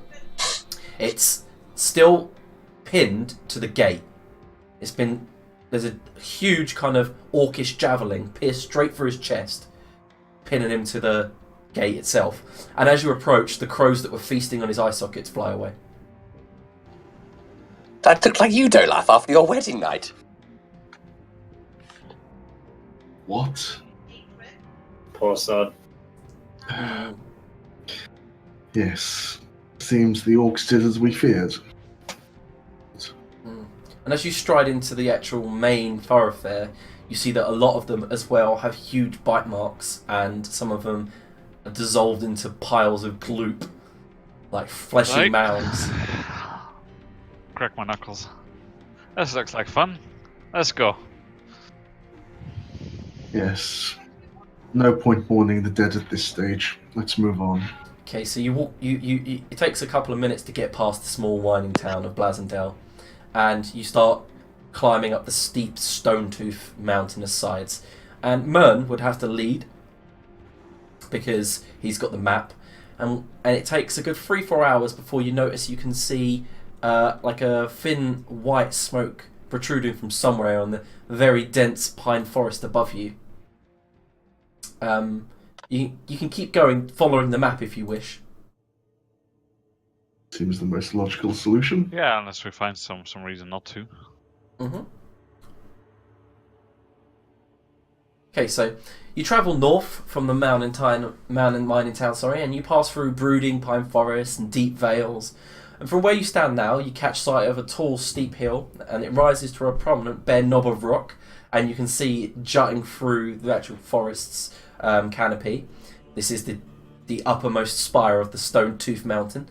There's a thin spire of smoke, like I mentioned, rising from some unseen point high on the slopes, and you can make out a steep, narrow road. It's kind of like a crumbling track that runs back and forth across the face of the mountainside. What would That you like doesn't to sound do? ominous at all. What? Right, I think this is time to strap in, boys. And I'll suggest that we start using some rope to attach ourselves to each other as we make our way up this path. Yeah, I agree. Yeah. Okay, let's make preparations then. Okay.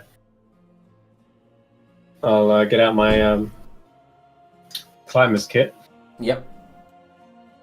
And attach myself with rope. It's got like special gloves, a harness, and you can use your action to anchor yourself so that you don't fall more than 25 feet from a point where you anchor. But for now, we'll just tie ourselves and keep moving cautiously. Okay. I'm just sorting out your tokens on the other page. So If it gets extra precarious, then I'll start anchoring points as we move. But yeah, I mean, from where you're following, you can see that the road is taking a rough kind of steep turn. So you're definitely going to need some sort of like a climbing. I'm going to ask for an athletics check from you all, basically. okay. Humbly humble. This didn't go well. You've got the help from everyone else, so. Is it athletics or acrobatics? Sorry. Athletics. Unless you're bounding down the. No, you've all managed to pass, especially with the gear that Tumble's providing. Yeah. You all managed to climb up this path, following it for at least another hour, to the point when you're actually sweating despite the cold air. And the path climbs up one last steep switchback toward a bare shoulder of rock. And the hillside rises steeply on your right and drops away sharply on your left. Debris and rubbish lie scattered across the last 100 yards or so. There are some discarded water skins, bits of charred bone, casks, broken kegs. Up ahead, the path opens onto a wide ledge and doubles back sharply onto the mountainside. So you're about to see some shit. I'm going to shift tag you. You're about to see some shit. About to see some shit. So you're all here. By the way, I don't currently have a token for Otti. So How very dare you. I know. I totally forgot to make her one. So Oh, we're just a team of 5 at the moment then, yeah? yeah, just a team of 5. I will quickly make her a token for now, and then we will build her a proper one.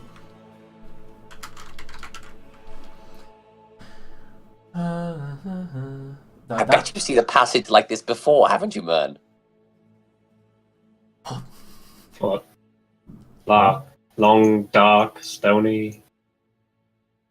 Thin, curved, brown substance around the walls and floor. Oh my god, that is so terrible. All that description, I guess. Hello, Ottie. Glad you could join us. For now. Right. Not great that her arrows aimed right at my back, to be fair. Okay, there you go. What would you like to do now? I can Well, see 120 feet in dark vision. Ah, you see 120 feet, eh? If you can all tell me how far you can actually see. 60. 16. Okay. Superior dark vision. Yep, Mern's got it right. Dolaf, 60 by 60.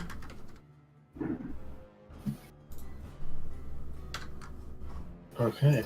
So, if you'd like to move forward, well, you can, but it depends. Are you going like normally, or are you stealthing, or?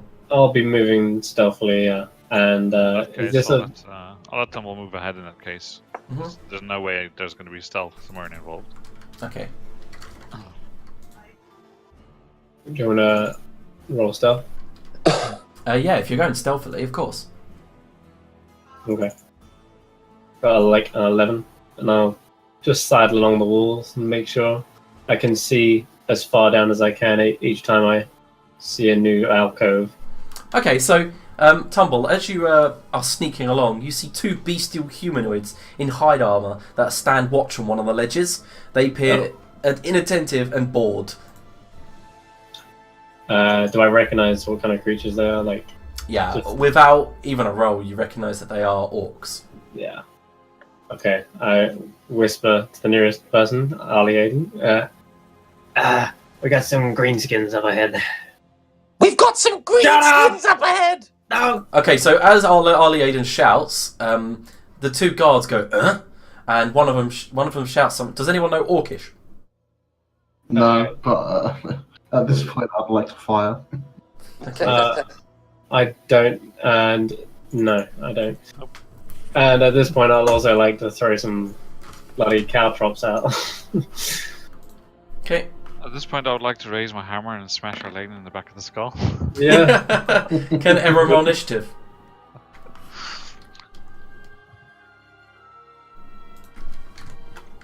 Jeez. It's not my fault that Tumble had not learned not to trust me at all, sir. Yeah, I'm learning quick. Don't worry. I mean, I'm not hating on you, Todd. I like the character, but Myrna hates you. Oh no, it's quite understandable. To be fair, I've never played a character quite like this before, and I don't even know what I'm doing half the time, to be honest. Yeah, don't worry about it. It's great. It's just. Okay, so character. Norsak, the drunk, goes, "Who's there? Oh fuck! It's a pigskin!" And he makes a dash action to run. To where? Towards me. No, runs back into the tunnel to alert everyone. Little shit. Harley Aiden.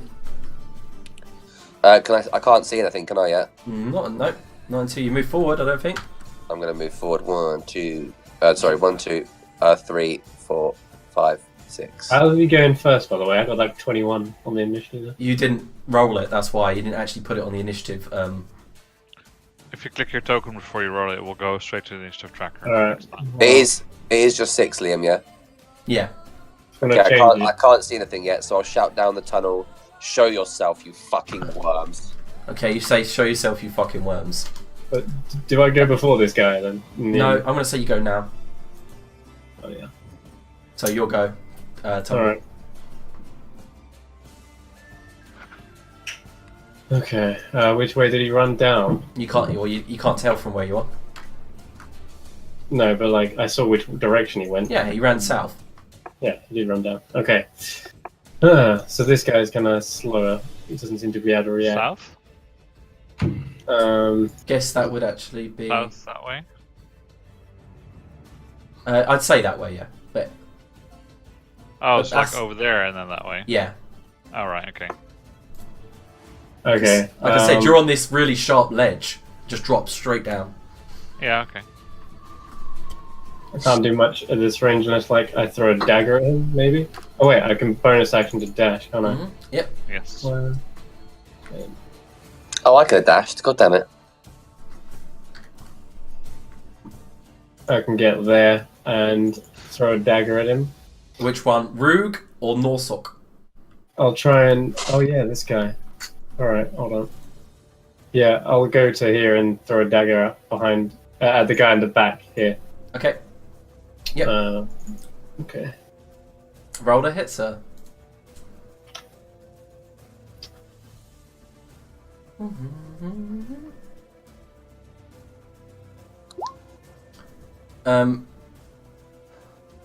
You don't get sneak attack, do you? No, you don't, because he knows you're there, etc., etc. So the dagger sails straight past him, clinks to the ground.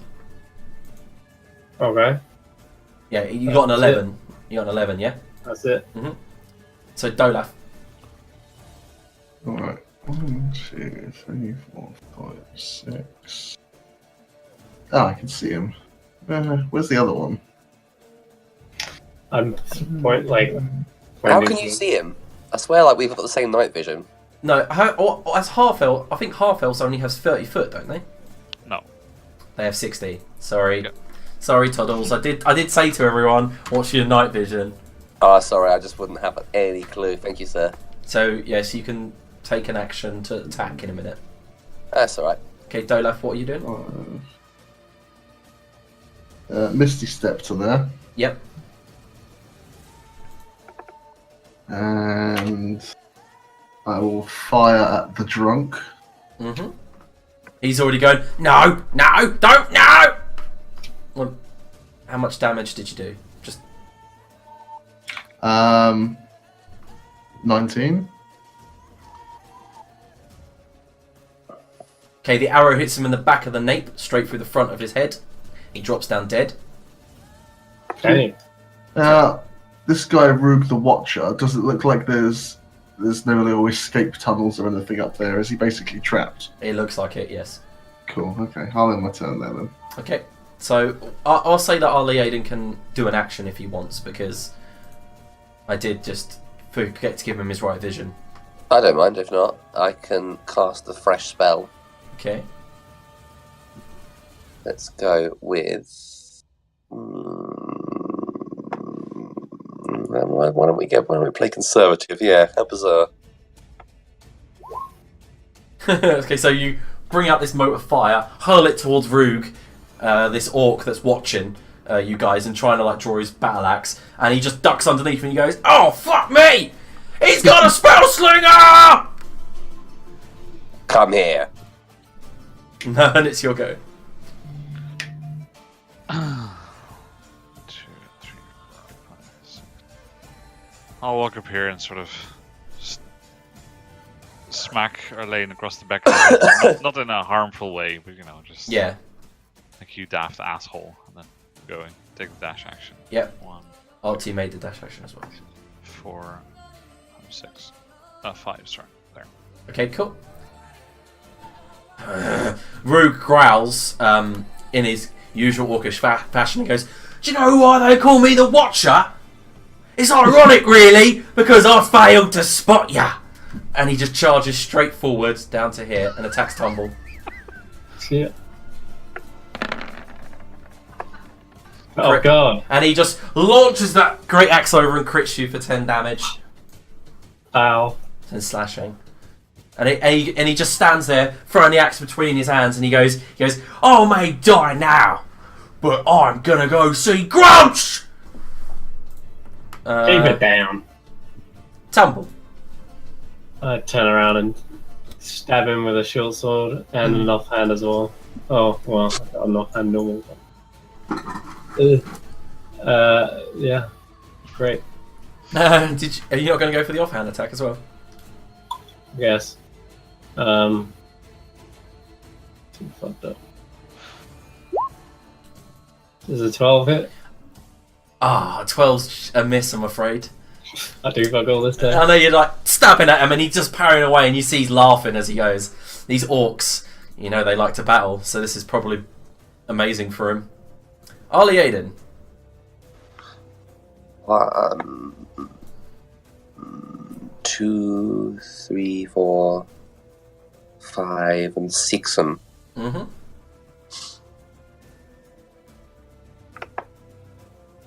Goddamn relic. I swear to God, Elaine, if you're burning hands me in the back one more time, you're dead.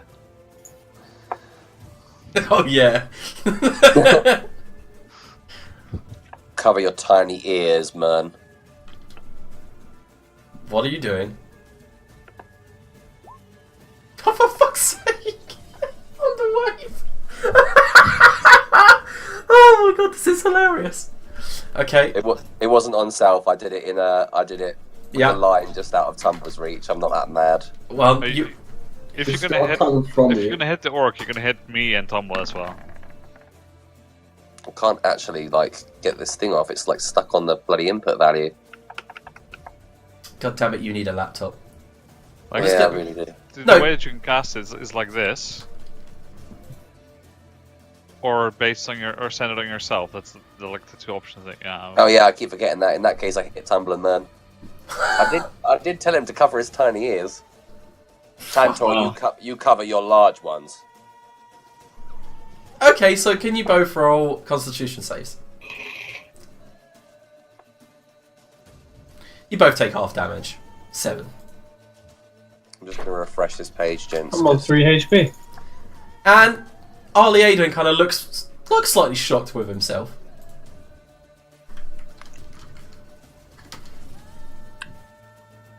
Goddamn thing. What have you done? It's this fucking laptop. I'm back in now, I think. Okie dokie. Alright. Did I do any damage to the orc? Yeah. Yeah, he's knocked slightly backwards, but doesn't fall off of his feet. Remain out of my way next time. Oh my god, you are so going to get killed. And by the way, as the thunder wave goes off, you all realise that Norsak, the drunk, was running to alert the orcs that someone was coming? Now they definitely know someone's coming. Of course. Mm-hmm. We killed him before he got there. No, but we just got fucking Thunderwave. Whoa, hold on. What's this shit? Sorry. For some reason I hit K and it fucked everything up. There you go. Wait, he was down 1, but hopefully he's dead from 14 damage. Yeah, 14 damage definitely ends his life.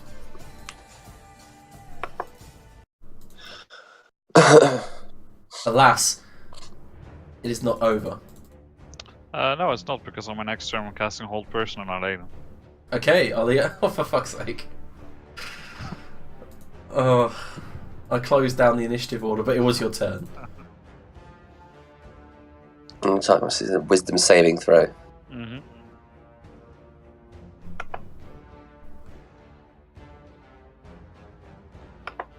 Getting there, sorry. Nearly there.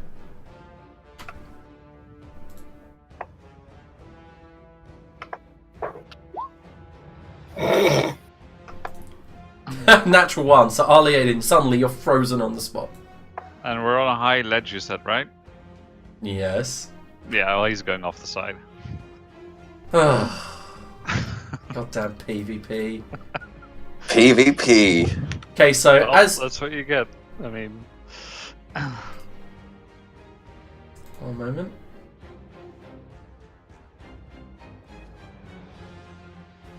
Can I tie a rope around his neck as he's getting pushed off? Okay, so as you're all going through this, suddenly running up the corridor, you see 3 orcs running towards you all. So Arliaden's held. You managed to get him here. Can everyone roll initiative again? I generally want to push him off the side of the cliff. Yeah, you can do that on your turn. Okay.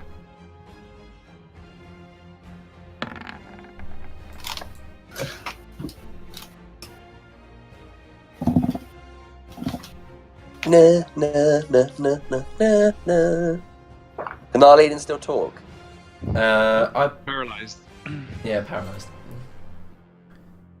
Dolaf, man, tumble. I mean, there was like a 5% chance that was going to work with how high my DC is, but can you also make an initiative check, please, Arliaden? Yeah, got it.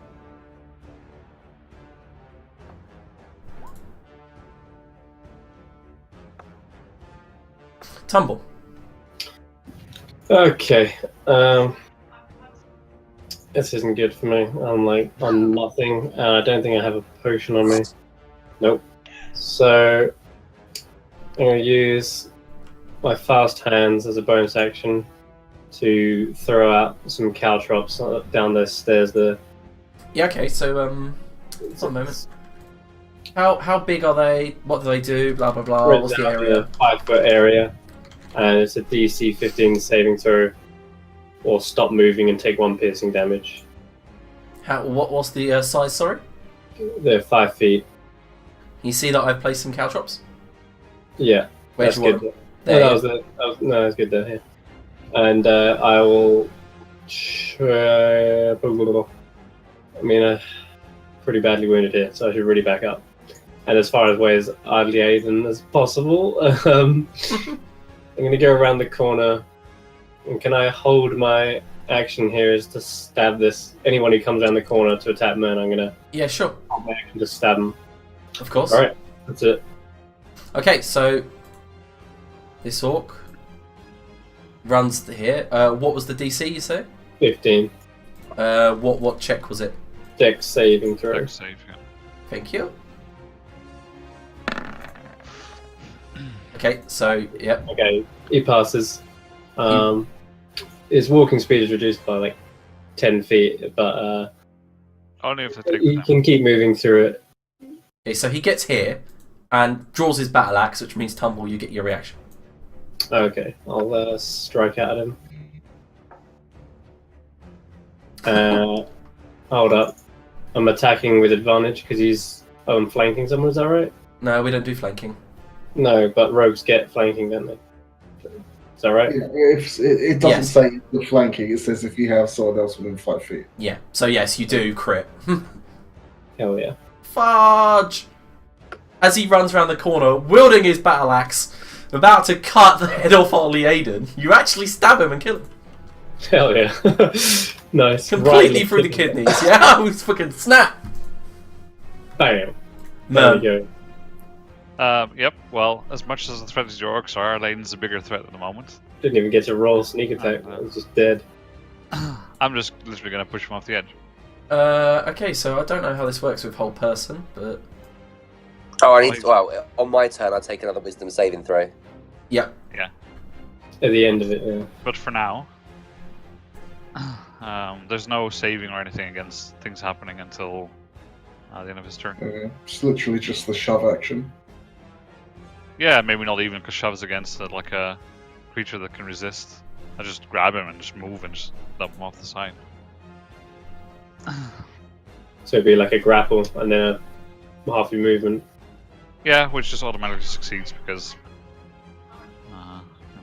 paralyzed, so he fails the save. Okay. Doda. Yeah, sorry, Leo, but yeah. So what happens to him? He goes over the edge. Okay, I Good- have good no idea day! how high this was. It's high-ish, Okay. but it's not like it's kind of vertical, but it does like slide out. Okay. Doda. Yeah, it's just like a shout. Man, what are you doing? As I'm trying to deal with the orcs incoming, and I'll take a shot at them. Okay. A bursting arrow. Hopefully it hits. Probably doesn't. Not with a 10, I'm afraid. Okay, can I use my inspiration? Yes, you can. I'll spend my inspiration because Okay, so fuck orcs. so it hits the left orc or the right orc, and then for how much? Yeah. One of them takes 17, one takes 8. Okay, yeah. So that one that you hits it straight in the eyeball. He falls to the ground, and as it explodes, knock the other orc against the cave wall. Okay, Arliaden, can you make a wisdom saving throw? You're like tumbling through the air. Nope. You smack against one of the cliff sides, taking 10 damage. Ouch!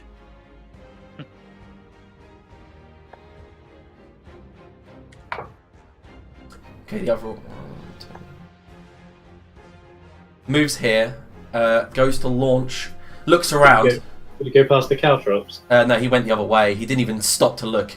It was just his path of moving, so... He just ran here, draws a javelin, and goes to hurl it at Mern. 19. That's a miss.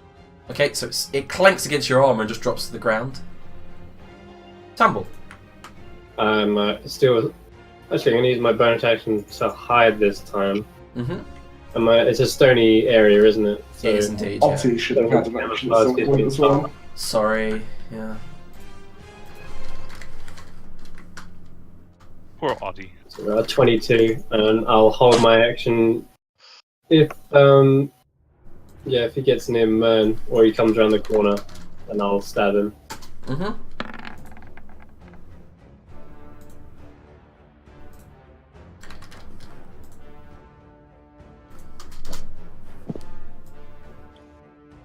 That's it. I'll retcon her action.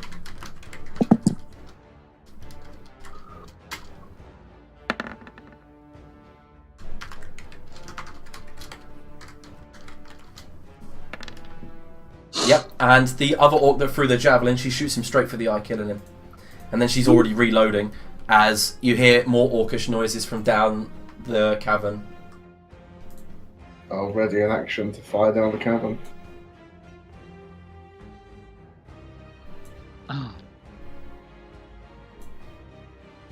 Okie dokie, so I'm going to roll their initiative. Oh, mate. They keep coming. Jeez. Okay, Tumble. Oh, is it back to the top? Yep, I'm just starting the Alright. initiative round again. In that case, I'll throw out some more caltrops here. Okay. Stop this is the whole staircase, like, full of them. Yep. And, I can't see any down there, can I? Let's have a look. Not at the moment, you can't. 20 feet. No, You can hear them. You hear, yeah! Fucking pink skins are coming to raid us again! Get 'em! Alright, I'll go back to my little hidey corner, stay there, and hold my action to stab anything that gets through. Okay. Can you see that, Dolov? No. Okay, I'm afraid right there. Yep. Okay.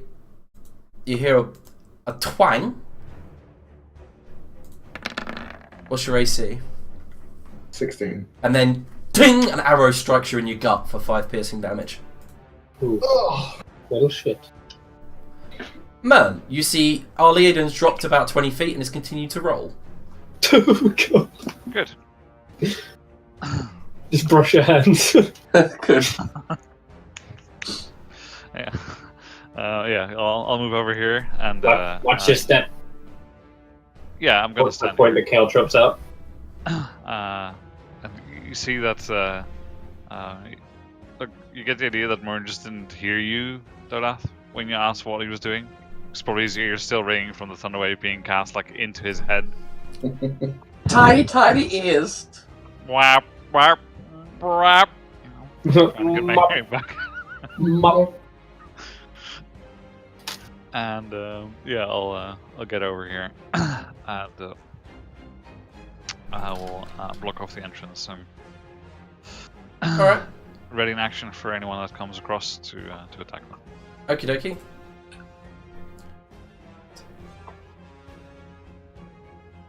Okay, they get one orc was charging up the corridor with a battle axe. I believe Dolef gets his reaction if he wants to use it. I will. Yeah. Oh, boom, headshot. Yep, and it arrow strikes him in the head, and like the seeding minds of Moria, just goes slumps to the ground. Funny if it's actually Dolef's go now. Quick reload and moving forward. Deal with that guy that took a pot shot right on my gut. Oh, you can actually see him now, yeah? I can. 13. Yep, 13 hits him straight in the neck. Doesn't go down though. What the best. Arleodon, can you make a wisdom saving throw? Are you still concentrating on this man? I am. I believe it goes out of range just now. It doesn't matter for concentration. Doesn't it? Nope. No. Okay. Wisdom, wisdom, wisdom, wisdom, wisdom. That's a success. Okay, so you suddenly come to, and you can make a dexterity saving throw, please. Yes! Just remembered, like, we never said that we stopped tying ourselves to each other, did we? I mean, take that as you will. But I remember yeah, saying we perhaps. tied each other. I forgot about that. I just took it that you were intelligent enough that when it started to flatten out that you didn't do that. That's true. Yeah, probably. Okay, so Arleodon, you managed to steady yourself on a bit of a 45-degree angle slope. To your left, you see there's a nest and some vulture chicks, and they just go, caw, caw, caw, caw. Hello, you'd make fine dining. Oh my god. Okay, so we'll get to your action in a minute, because you can see a shadow appearing above you as a very, very large eagle lands next to the nest. It is not Arlene's day. No, it's not. 2, 3. The other orcs seem to want to not run out anymore. This one then takes a pot shot Dolaf with his longbow. And it just whizzes out of the darkness and shatters against the cliff wall behind you. Tumble. You've got to stand Artie, off, by the step way. up your game. Fucking hell, I keep... Oh, she's not even on there, is she? Nope. Then I just call out to Dolaf. Can you see him? I see one. Alright. Take him out. I'm gonna stay put. I'm gonna continue to hide here and wait and see if any orcs come around the corner. Okay, There's more in the distance. I can't get to them. You'd put her on the initiative order, Liam, and then you cleared the initiative order before she ever got a turn. Poor Sorry. girl. Oh, you'd put Audie on the initiative order before. You had fixed it, but then you cleared it afterwards again. Yeah. So what Poor was girl never gets what, the turn. I'll put away my sword and get out a short bow, but can't do much else other than ready in action to shoot one if they come in range. Yeah, sure. You can attack. Short bow. What's the range on a short bow? It's not going to hit 80. one of them. Is it? The Oh, short right. range on a short bow is 80. So yeah, Oh, you yeah. could. I could, but I don't want to stay in the line of sight because I'm on 3 hit points. It's You like, are ready. Move, Yeah. action, bonus action, dash. okay, sure, let's do it. I'll if I can shoot this guy from with my short bow, I will. Yeah, sure. Okay. Just didn't know the range because everyone's using longbows down this bloody corridor. No, I don't think No, that's gonna the work. arrow skitters past, shatters against the wall. Yeah, I'll go back into my hidey hole then. Okay.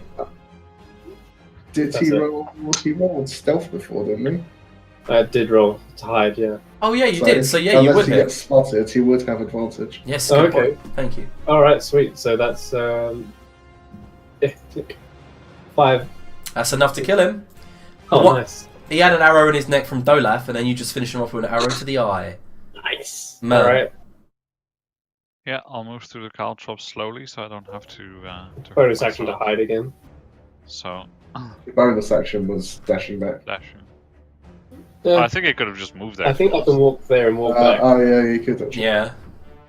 So that's 10, 15, Oh. 20, 25.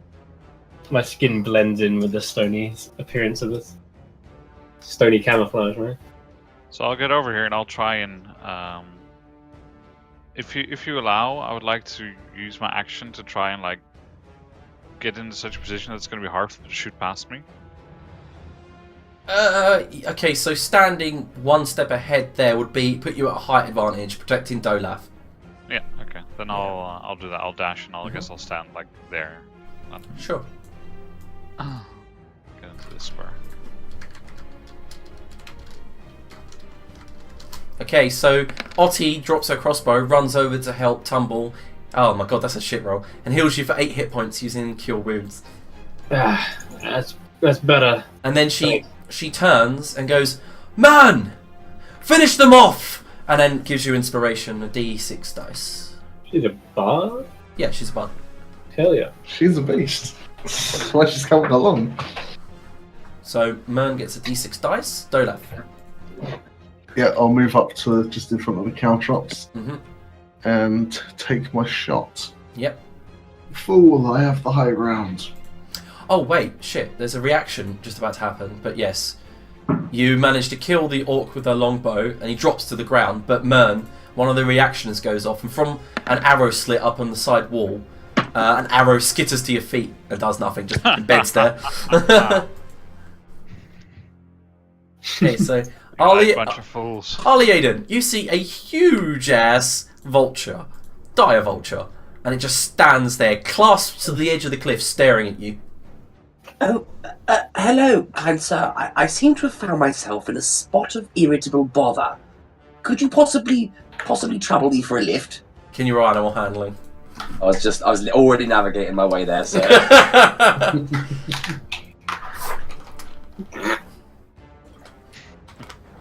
It cocks its head at you, squawks, doesn't seem to want to attack you, doesn't seem to want to give you a lift either. What's your action? Is that it? I guess, well, fine. I was willing to tip, and I'll start crawling up the side of the thing. Okay, can you make an athletics check? And then that'll be your action, climbing.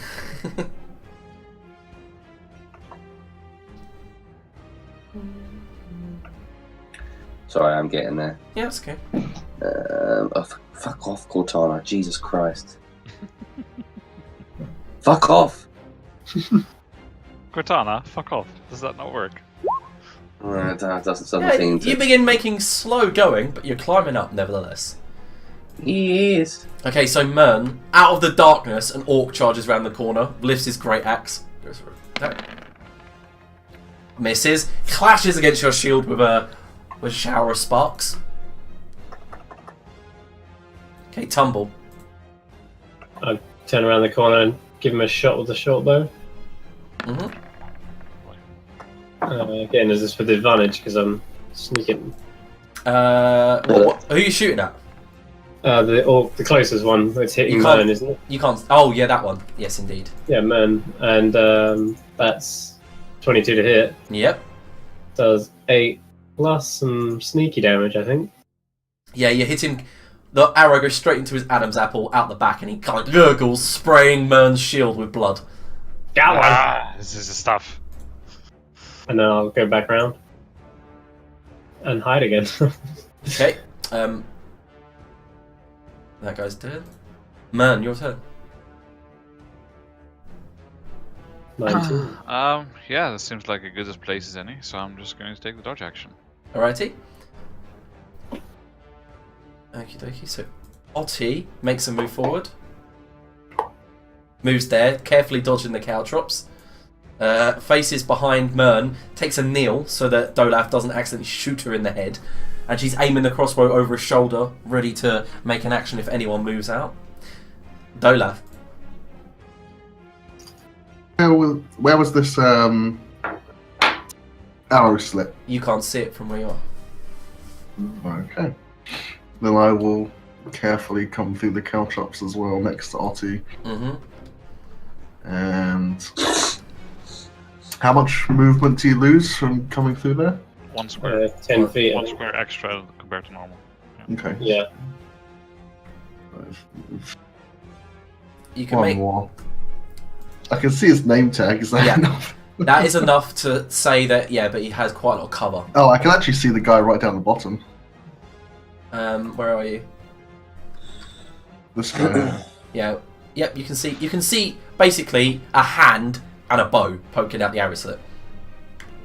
Oh, fuck it. Why See- not? Do you have sharpshooter?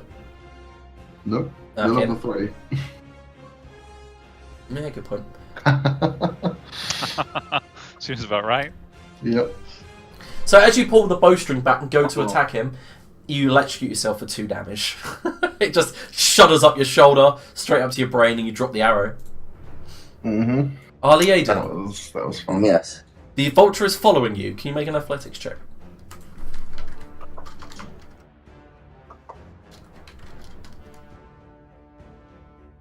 Yes, I can.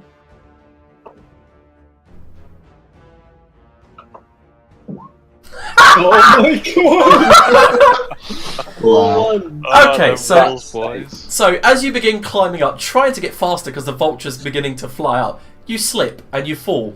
And momentarily, you feel the very, very short sense of vertigo as you become airborne and begin soaring towards the ground. And then suddenly, you're flying. Oh, I knew you'd come round. And as you look above you, the vulture is taking you back to its nest. And yes, indeed. And it plops you in and then sits there and just stares at you curiously. That's your go. Amazing. It looks like it's adopted you, mate. No, I mean that's good. I Impressive. think I'll even need a new parent, a new family. We'll take this dungeon before any of you bastards. Spin-off series, Alliated and the Vulture. Okay, an arrow clatters against the wall over here.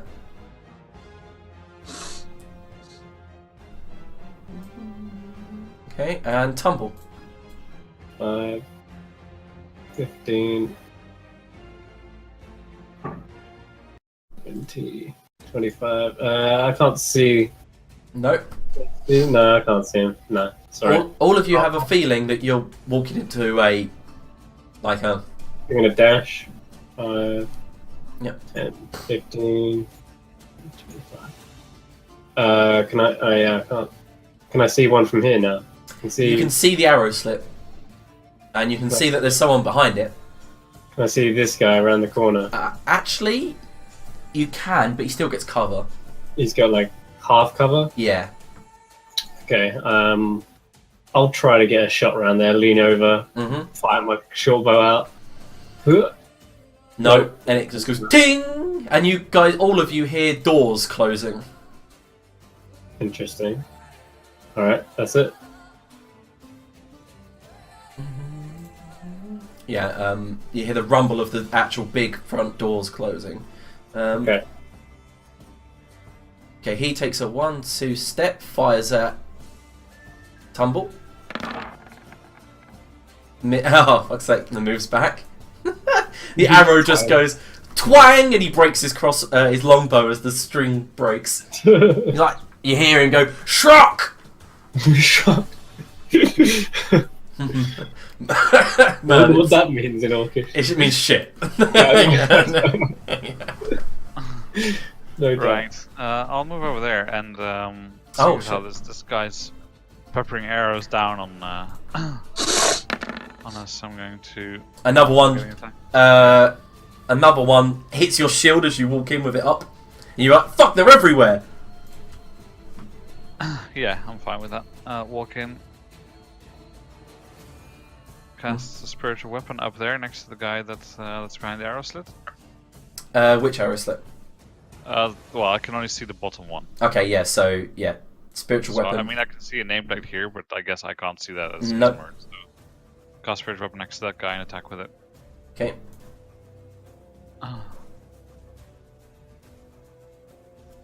Yeah, 3 damage, that actually hits. So, yeah. Spiritual weapon And, managed to clash. That's it. Yeah, and then just swing at this guy in front of me. Alrighty. Oh! Nice. Bloody hell. Cleave his head in twine. Fine. Yeah, that's the one. He might be using twine. He just In grew twine. up. I'm English and I don't know the English language. Half of us don't. Yeah, we Okay. know. We've rolled with Curtis. Okay. Right, and that's my turn done. Yeah. Yep. Fuck's sake.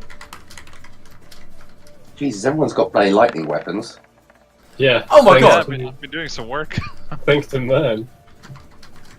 Thanks to Yeah. Liam being generous with the dark steel. Okay, so Otti shoots up towards the arrow slit, and you hear Shrock! Fuck! Ah! As she hits. You see blood pouring out the arrow slit, all splashed up against the edges. Dolaf? Yeah, I'll try and make the follow-up shot. Mm-hmm. Oh my god. Once again, as you go to fire, electrical discharges up your hand, but this time you're ready for it. You're like, no, and shake your hand away. As Right, the fuck this. I'm not letting my wife outdo me. I action surge. 15. 15's still a miss, I'm afraid, as it clatters against the wall beside it. No. I'm good on with that. I am emasculated. Brilliant.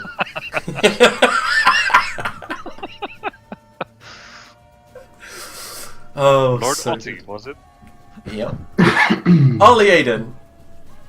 Okay, I'm still stuck with the vulture, yeah? Yep, the big vulture. You're about 100 foot below the cliff face. Yeah.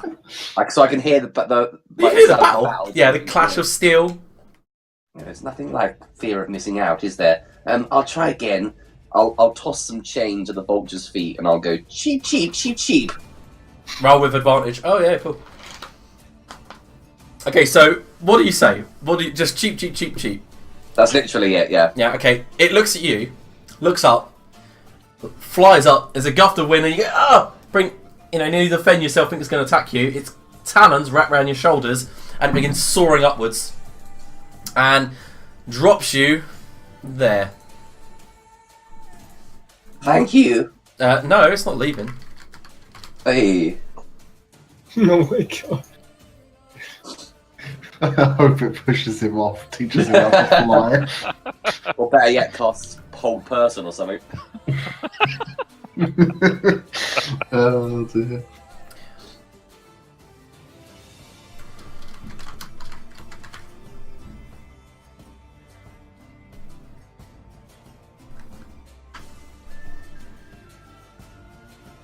Alright, Bulk turn, I think. Yep. Just adding the vulture into initiative. That's all. How delightful. As it starts fighting you. Mm-hmm. Okay, so Bolg is raining arrows down on Mern, who's just like, ding, ding, ding. Pashrak is being attacked from Otti and a spiritual weapon. And fuck this. You feel that it's left the presence of the spiritual weapon, by the way. Mern, as if he's not there anymore. Tumble. Okay, can I see exactly what that arrow slit was from here? Am I able to get through as a small creature? No, no way, no. Well, yeah. It's like not even 2 inches.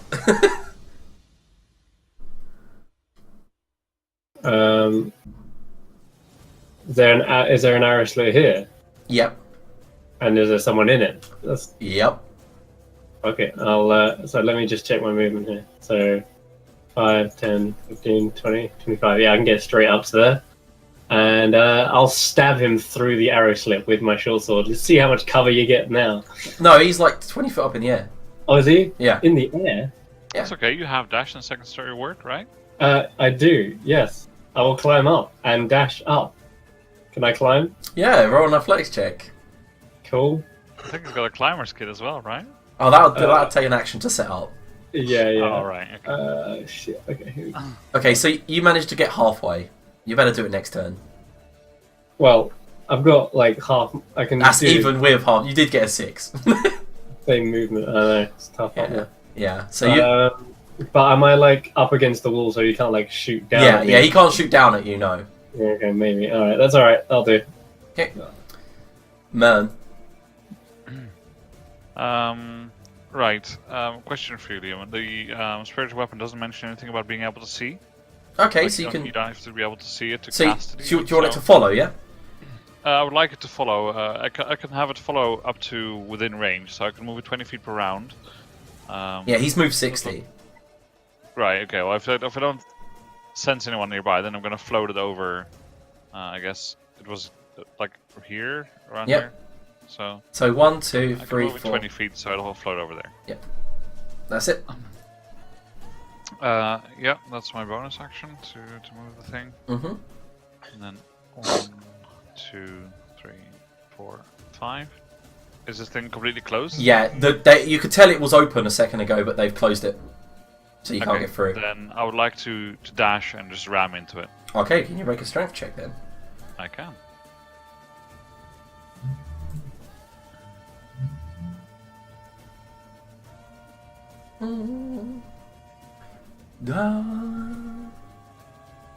That's a 13. 13. Okay. Actually, I'll use my bardic inspiration. It's an 18. Nice. Okay, I'm just reading about the door. Okay, so you managed to barge against the door, and it seems to not shift it. Oh, ow! Yeah. Ah. Oh yeah, that's sturdy. Okay, so that's my turn. yep, There's one up here, Roddy. yeah. She knows. She's in there. She's gonna go and try and shoot it. No, but the crossbow bolt just shatters against the side of the wall. Splinter rains across the room, and she goes shit and starts reloading. Dolaf.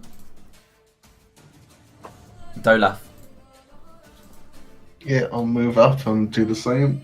Hopefully, Oh, more how successfully. cute! Look at this couple. I know, right? Number 1 fighting force.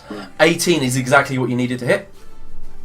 13 damage. Yep, and you see the thing is, falls back away from the arrow slit, and you hear a grunt, but not much more than that. Is there anything else? No, that's it. Okay, Arlie Aiden. Okay, I'm going to move forward. Mhm. Come, mother, let us rain death upon them.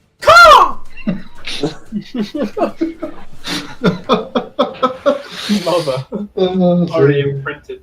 You can move up to 60 feet, can't you? So. Yeah, I'm going to have to keep moving. I didn't realise they're that far away. Mm-hmm. So you've imprinted onto this vulture. Okay, is that 60 foot? Yeah. Yeah, I think so. Okay, the vulture just begins eating some of the orc corpses. That's its action. Feast upon them and gain in strength. Oh, I'm going to brilliant. regurgitate him later. Okay, so Bulk Arrowfoot steps back, replaced by. I'm guessing our Yaden's found this familiar. Yep. Okay, The vulture. I shall call him Snickers! fuck's sake. So Dolaf, what's your AC? 16. So an arrow flies between you and Otti, Pwong! Against the wall behind you. A shrug. Okay, Mern, as you tried to open this door, you felt like someone else was pushing on the other side to keep it closed. Okay. Yeah. Tumble. Okay. Try and climb up again, if I can. Oh yeah, you can reach it this time. Oh, okay, cool. Is there a guy at the arrow slit with an arrow? Yeah, but he doesn't seem hurt. You pierce through because you can see his feet. You look up and you see behind him there's one guy ripping one of Aaron Spire's arrows out and then holding his wound. Alright, I'll try and stab him through this arrow slit with my sword. Yeah, you won't be able to reach the injured one, but you'll be able to reach the Yeah. the new one. Okay. Yeah, you get advantage, so yes. Oh, hell. Okay, then. So yeah, 16 is a stab straight into him for 9. 9 damage, yeah. Yeah. You reach in, you manage to stab straight through his shin, and he lets out a grunt, looks down, now he knows you're there, and he just goes, "Oh, what a little schrock! I'm across you!" I'll try and, guess like a bonus action to... Yeah, I'm gonna drop down from it and bonus action to dash away.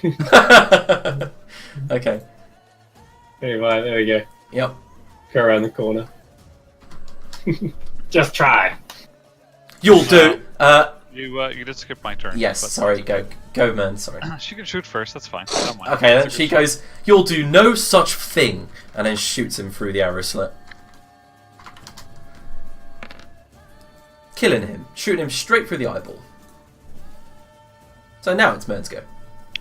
Yeah, so I'll move the thing in to attack the guy behind it with a stretch weapon, because there was a second one in there, right? There's one more in there. He's backed up. Yes, there is. Okay, so you would literally just be in range, yeah. So 1, 2, 3, 4, yeah. Yeah, so it's a 13, which probably misses. 13 hits, Oh, okay. and 7 is enough to crush its skull. Oh, yes. Just hear this nasty Yeah. over there. Yeah, the guy that he just ripped Dolaf's arrow out, and then he just sees this shining light coming at him, and he's like, "Oh, shrug," and just crushes the skull. Dolaf. And then I'm going to, if I can, use my yeah. action to push against the door. Make another strength check. Yep. I'll shout, As I've got my action now, and come I help think, me. yeah, I was going to say, as I've got my action now, and I don't think there's anyone left, I'll Yeah, I'm use getting my ready action to, to give assistance. Okie yeah, dokie. and I'm readying for someone to come here and help push. So you both do your action. You go both. You can, Mern or you can make a strength check advantage. Yeah, I think Mern's going to do it. Yeah. Okay, as you're pushing, it's just not enough. These giant stone doors just aren't opening. Oddy, tumble. Help. Unless anything's in between our goes, I will run up. Yes, Arlie Aiden's go. It is. So anything can happen. Hmm. I shall continue to run forth. Yeah, the vulture stomping behind you. Now everyone How is that sees going? a standing. It's bigger than well, it's about maybe 4 to 5 times the size of a normal vulture. You know, standing human height. It caws. It goes caw, and then starts pecking at the orc with the longbow right next to the feet. And you don't know how the fuck Arlie Aiden's managed this, but he always does. I don't know if I can see any orcs in front of them. You can't see any, no. No, that's a shame. You can just see Dolaf and Mern trying to push the door open with all their might. Keep that thing away from me. Cover your ears, man. For fuck's sake, don't! No, I'm joking. It would have been so beautiful, though. I'll shatter. if there had been any orcs there at all. Your action? I am going to dash. How much do I get? An extra 6 squares.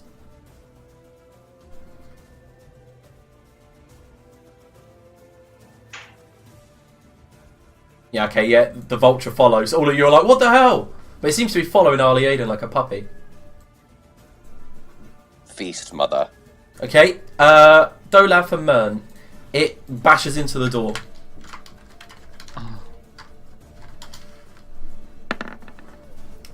And knocks it wide open. Oh crap! Revealing the archer on the other side, and he just goes, "What the fuck?" And he just throws Pashrock the worm. He needs to get back into combat now.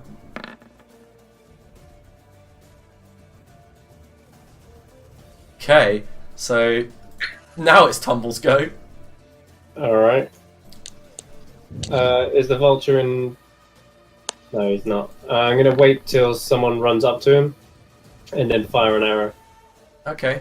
at this guy. I can move that way. There you go. Oh, the long-ass bridge.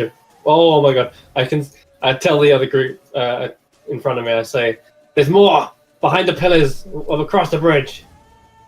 I can see all the way over there. It's like... Yep. Yeah, you can see it. Okay, and yeah, so I'll hold my action to fire an arrow at this guy. I think you only get you within 5 feet if you're in melee. If someone else has been in No, 5 you can feet. use the range sneak attack if someone else is in melee, I think. Yeah. You can use range when you're hiding. I don't know. It's worth double checking. If you attack someone while they're there's an enemy of them within 5 feet of them, you That counts as automatically get distracted. Mm-hmm. Yeah, you don't get advantage, but you can sneak attack. So There if you you go. hide, you get advantage and thus sneak attack. That's If true. you- Yeah, a there's bonus an action. enemy. Yeah. A bonus action to hide behind. Oh, there's not much to hide behind. The vulture. The vulture, that's true. Alright, sure. And the problem is the vulture moves out of the way, and you're like hiding behind the tree moves away. You know? Yeah. Okay, so Mern.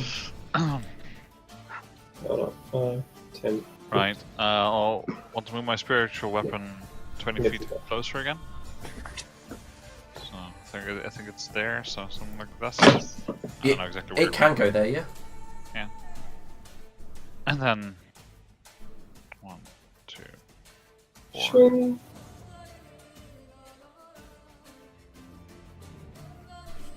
I shoot the orc for 11 damage. Which one were you firing at? The Pashrock the worm. Yeah, before Mern could even get it, he falls down and tumbles off the edge. Cool. So what was your action, Mern? Yeah, my action was to move there and then dodge. Dodge, okay. Okay. Across... I just wanna basically I know the squares I'm going to line up, but I wanna like defend the bridge entrance basically so no one can get past. Yeah.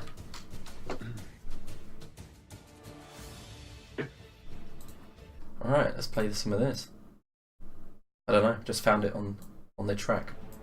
You hear the orc step from behind the pillar on the other side and he goes, "This here is my bridge! You hear me? You ain't getting across here!" And he strides forward and with one swoop cuts the rope bridge and it falls. That's a minor inconvenience. The other one goes to throw a javelin, moves forward and goes to throw a javelin at Mern. Oh, and it just tumbles down the hole. He then goes to get cover again. I fall in. Tumbles down the hole. Get me out of this hole. Otti takes cover, moves forward and says, "I really shouldn't do this. In fact, I'm not." And she goes to cast Cure Wounds on early aid and then turns and uses it on Tumble. Oh, thanks. So you healed for 13. Babe, She's got like I'm both. 3 level 1 spells, 1 level 2 left. You know what to do, Dola. Yeah, I'll take cover behind the door and attempt to make a shot at Azuk. The Scar Carver. Yeah, you can see from here with your dark vision that he's got a fuck ton of scarification all over his shirtless body. Mm-hmm. Brilliant. Clatters against the pillar here. That's it. Ollie Aiden, Yes. your turn. I shall. I'm just plugging in this relic. Shall move forth by clicking this button. Oh, I've played this some of my against orcs. I just typed in orc battle music and this is what come up. The bridge is gone. The bridge is gone, so Ah, Alien commits suicide again. Alien's blasting up again. yeah, Azog cut the rope on the other side, so it just tumbled. Okay, I can see 1 and 2. Yeah. Yep. Just so you know, there's the little rope bridge. Ah, alas. Ah, okay. It looks a lot more like a road bridge than it does on the map. Yep. Because on the map it just looks like a wooden bridge. It's not meant to be, no. Yeah. I wish for you. That makes sense that you can cut it in one go as well. Mm-hmm. I wish for you to witness something, man.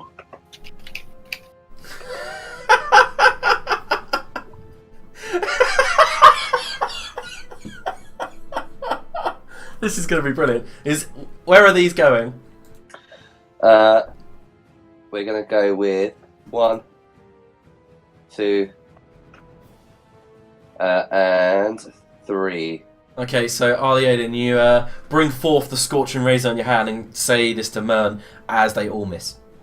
Shit. Wow. They just go pow pow pow pow pow. I believe I've witnessed enough of your antics, Related. Mother, transport me forth. Okay, fair enough. One moment. Just transport me forth.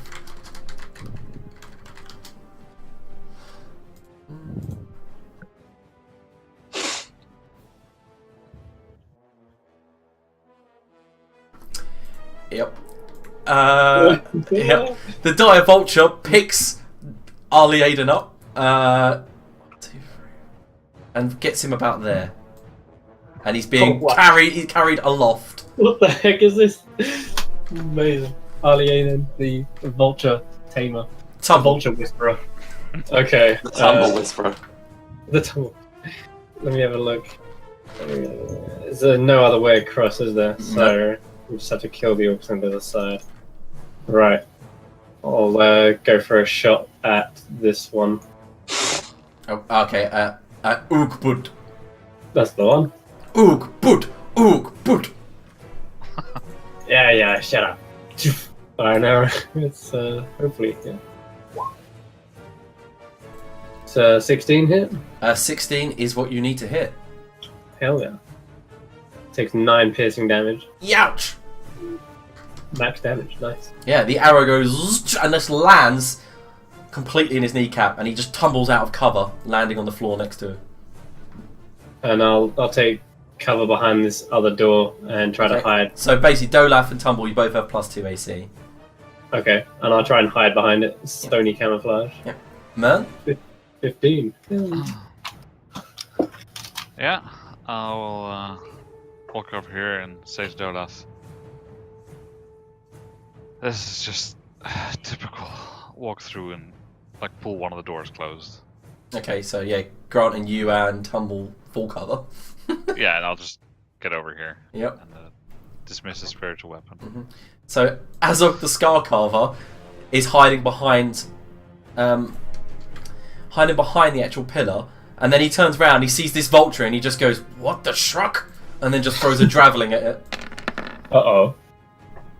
Boom. Nay. Goes smack, hits the vulture, and the vulture leans back, and Ali Aiden, you drop from its grasp as you tumble into the chasm, and the vulture goes with you. Nay. Holy shit. Ugbut the Stealer stands up, runs behind one of the cover, and goes, "This means we got ourselves a standstill." You won't be standing still for long. Okay, Otti holds her action. Dolaf? Yeah, I'll continue to shoot at Azog. Okay. God damn it. Where's these rolls? Yeah. The lightning sizzles, creating a streak as it goes towards Azug and just misses completely, pinging into the door. Hey, Ali Aiden, I need you to make an acrobatics check. Jesus Christ, here we go. Another one. If you have inspiration, right? Yeah, I know. I was just considering using it, and I think I will. Holy shit. Oh my god, he falls so far. What did you get? 13. Okay, so Ali Aiden, you fall for a good 3 or 4 seconds before you hit the side of the wall as it narrows. It's slick, water's dripping out these channels, these narrow channels. You slide straight through a tunnel like a massive water slide at a water park. The vulture's squeaking and cawing behind you as feathers are going everywhere. It's getting squished between the tunnel, and you are suddenly in open air, and you splash into a pool. You take 4 bludgeoning damage. Okay. Let me see what's actually in this area. Oh my god! Oh my god! Okay, and then suddenly, as you pour out of the water, you see these 2 hideous blind creatures with spears looking at you, going "Gah, chaka, wah, chaka, wah." Can you make a nature check to see what they are? I certainly can. Fucking hell. Why, it's not been my day at all. I've got away with this shit for about 5 days in a row. This is the adventures of Ali in the Ali Aiden. This is what happens when you trust Timora. Oh my god. Okay, they smell. That's all you know. They smell so bad. Putrid. I'm sorry, but I seem to have stumbled into your local cesspit. And I'll as be you going. as you say that, and they go to like bring their spears back to impale you, the vulture comes flying out and lands on them, crushing them. Holy shit. Impeccable timing, mother. Tumble, you okay? Okay. How long was the journey here again? It was about 7 hours. Oh no! What from the fortress? Yeah. It was about a day and a half. Oh, that sucks. Man, it's hard to get a good shot on these. But I will open the door and shoot again the one at the bottom here. Okay, Ugbud. Is this with advantage? Because I hid last time, got 15, but Did you get 15? yeah. One moment, I'll let you know.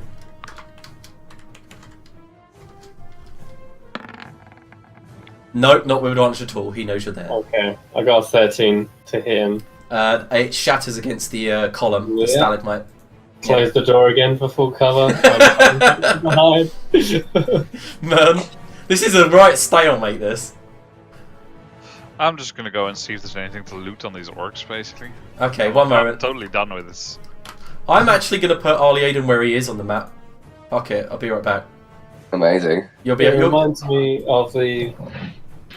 Oh, damn it, it is only 24 hours. I was hoping to still have my AC bonus from the marriage ceremony.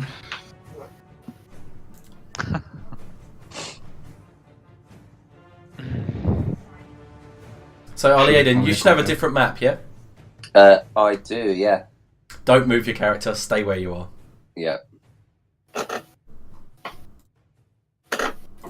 Very. So for the sake of speeding things up, you can pretty much, until something drastic happens, you can just remove me from the turn order basically and assume I'm looting.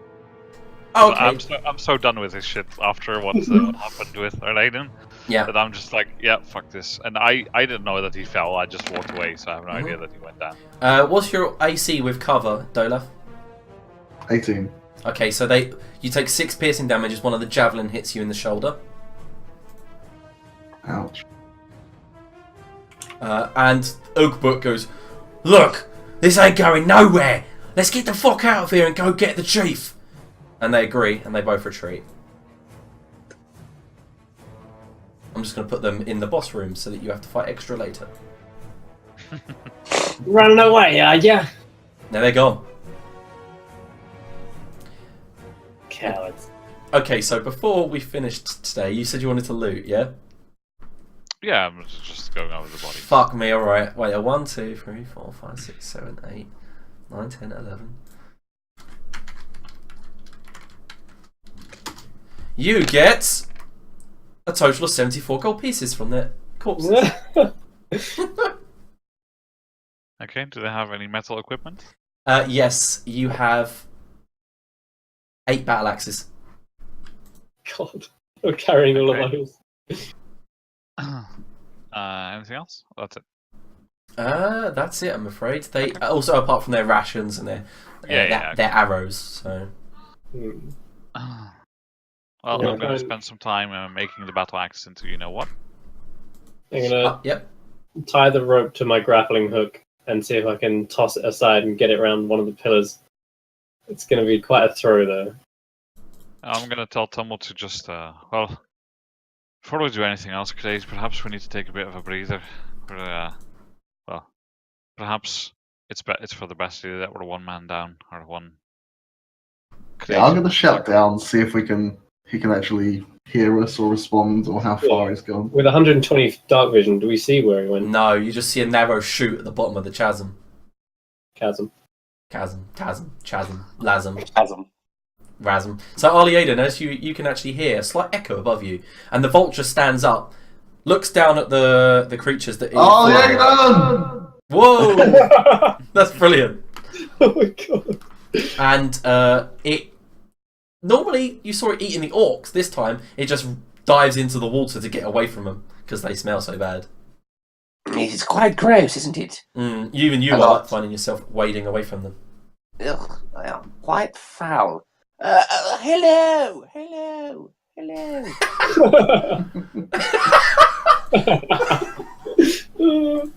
Let me look where you are. So you're in 17. Okay, so there's a cold, swift stream of which you've landed in, and you've emerged into a huge cavern. The ceiling is about 30 feet overhead, and at the far end of the cave is just darkness. There's a foul stench that assaults your nostrils, and the remnants of butchered game animals hang from crude wooden stakes along the cavern walls. And you spot a pair of orc corpses, treated in the same fashion, hanged up and butchered, intestines hanging out. And that's where we'll end it. Oh.